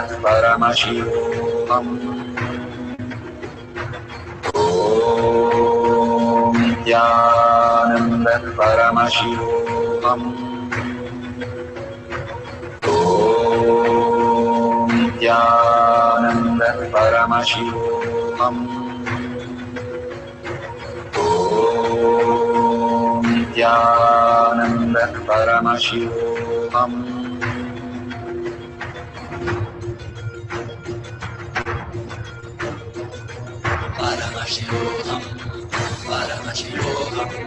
Let Paramashiva's third eye manifest in all our third eyes. Let the Amrita pour, let the Varni open up, manifest in all of us.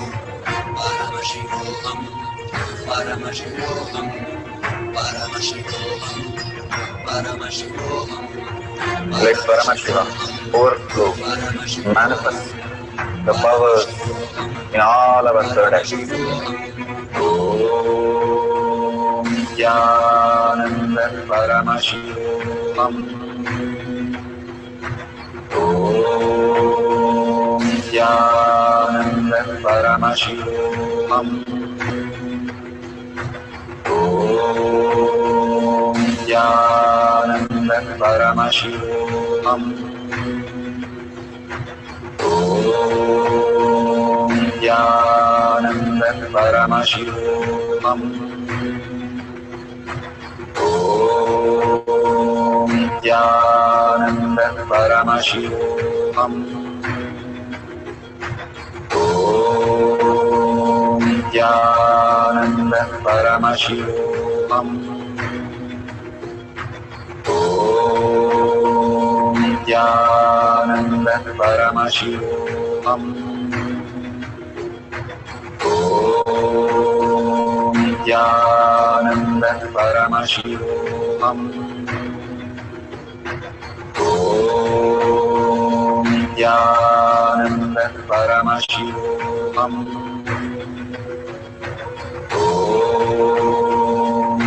Nithyananda Paramashivam. Om Nithyananda Paramashivam. Om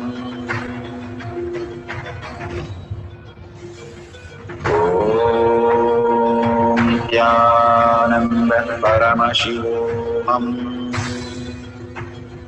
Om Nithyananda Paramashivam.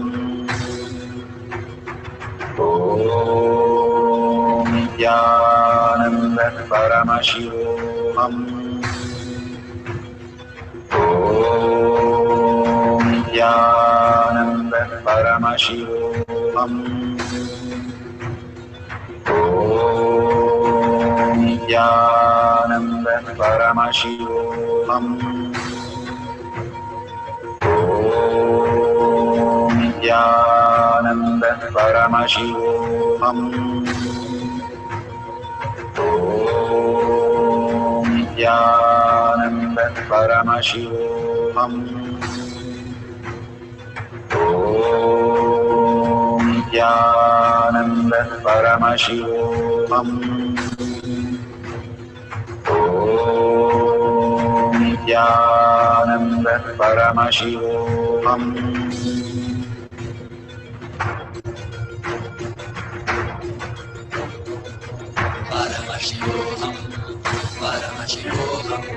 Let Paramashiva's third eye manifest in all our third eyes.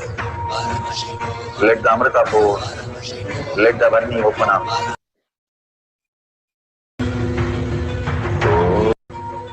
Om Nithyananda Paramashivoham. Om Nithyananda Paramashivoham. Om Nithyananda Paramashivoham. Om Nithyananda Paramashivoham.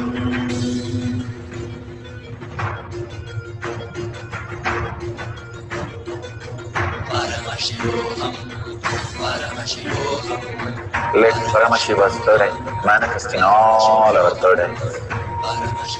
Let the Amrita pour, let the Varni open up, manifest in all of us.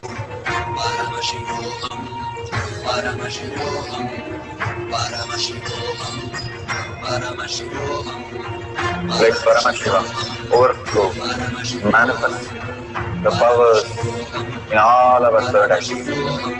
Om Nithyananda Paramashivoham. Om Nithyananda Paramashivoham.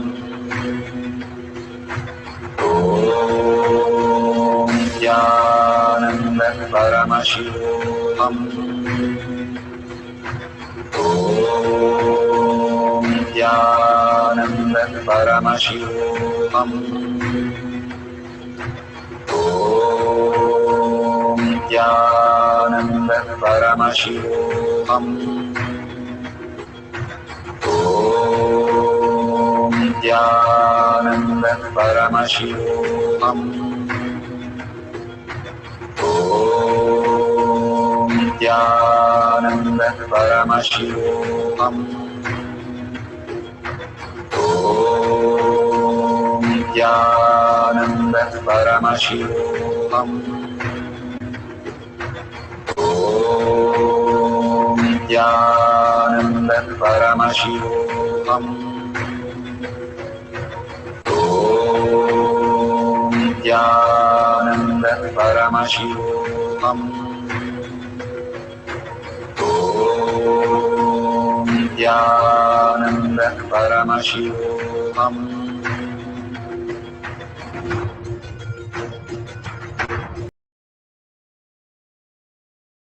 So beautiful. Please open your eyes and authentically verify the details.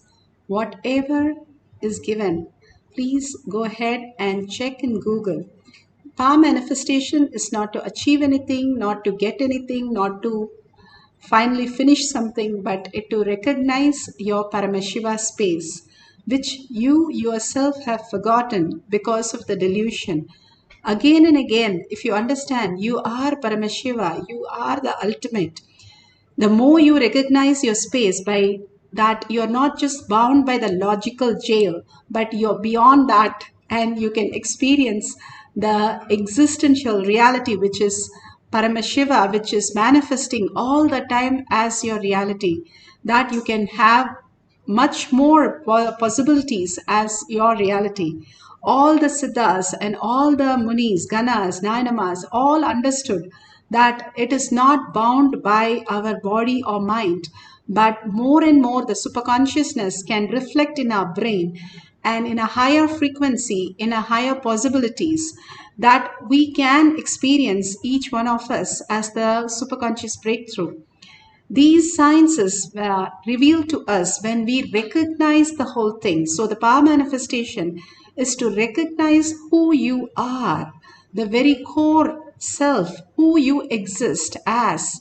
Who is that who's manifesting all this greater science in your body? And if you look at your body, you'll understand who you are, how these systems are coordinating. Because if you're an artificial intelligence scientist, you'll know it is so difficult to get these sciences into a machine. Even now, they don't know where to find the colors, where to find the cognition which is actually happening. They just know it's a firing which happens in the brain. That's it. And they just know the frequencies of different cells which are happening as radiating, but they cannot pinpoint and say, this is where you remember your name, this is where you have the colors. Nothing. Science is still catching up. Only if they have the length, the breadth, depth, time and space dimensions, then they will catch up to the reality, which is Paramashiva space.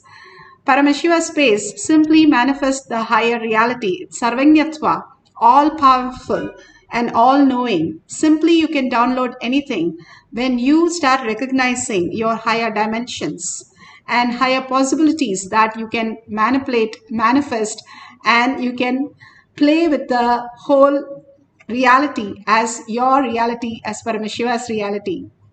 Now, let's have one more cycle. Write down the questions very clearly to the detail, like measurement or distance, or the that you have particular thing that you would know, that you want to know, like Raman effect, and getting the context of that whatever that you wanted to know is revealed. Then you can say, yeah, you have manifested the powers of Paramashiva. Even recognizing even little of that, you are manifesting the powers.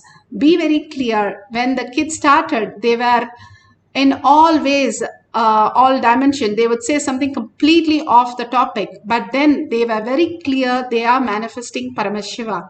When you're manifesting Paramashiva, when you're sitting in front of the oneness capsule, think very clearly that is your reflection which is on the screen, and with the 25 heads and 75 eyes and 50 hands, so alive, receiving that energy and manifesting as your reality. Sit as Paramashiva and merge into the oneness with Paramashiva, chanting the Mahavakya with a deep listening. We'll have one more short cycle to experience the power of length dimension. Please write your questions. At the end of this cycle, you can verify and share with the world. Let's start chanting the Mahavakya continuously.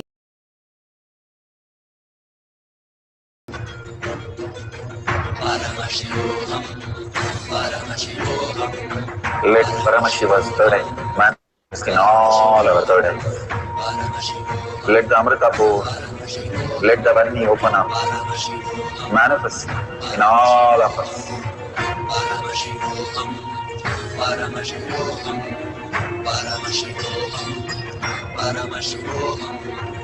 Let Paramashiva overflow, manifest the powers in all our third eyes. Om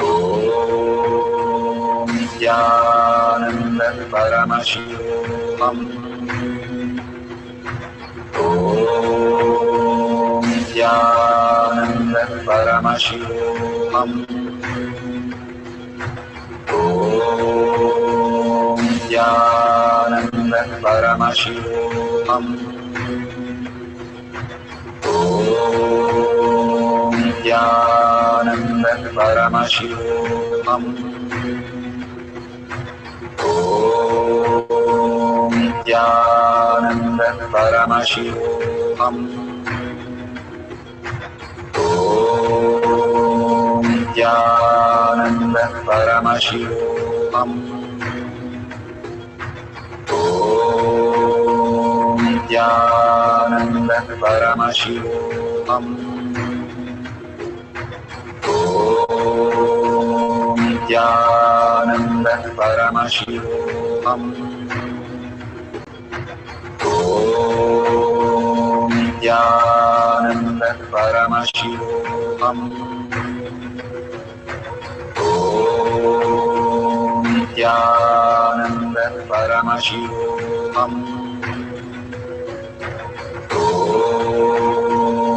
Nityanand परमशिवोऽहम्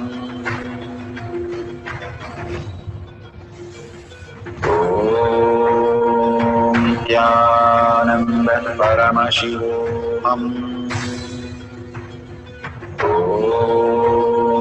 नित्यानन्द परमशिवोऽहम् नित्यानन्द परमशिवोऽहम् नित्यानन्द परमशिवोऽहम् नित्यानन्द परमशिवोऽहम् नित्यानन्द परमशिवोऽहम् नित्यानन्द परमशिवोऽहम् नित्यानन्द परमशिवोऽहम् नित्यानन्द परमशिवोऽहम्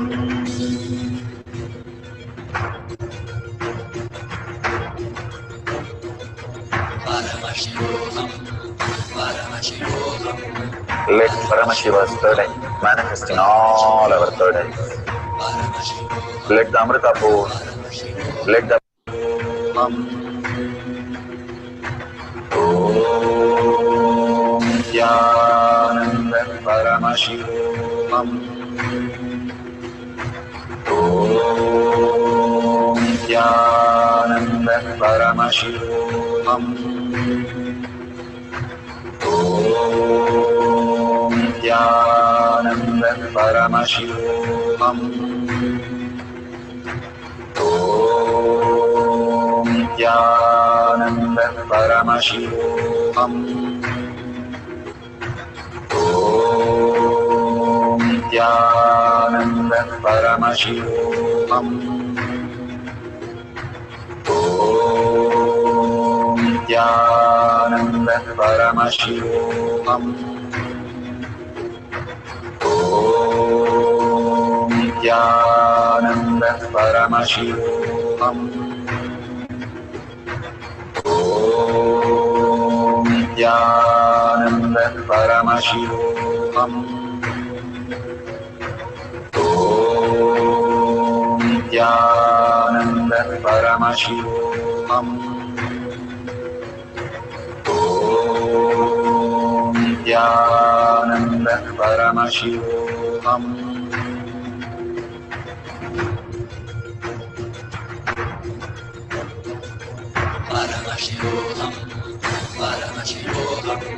Let Paramashiva's third eye manifest in all our third eyes.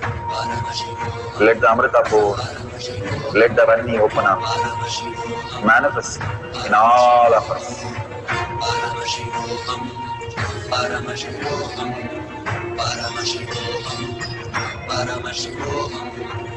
Let Paramashiva overflow, manifest the powers in all our third eyes. Om Nithyananda Paramashivoham Om Nithyananda Paramashivoham Om Nithyananda Paramashivoham Om Nithyananda Paramashivoham Om Nithyananda Paramashivoham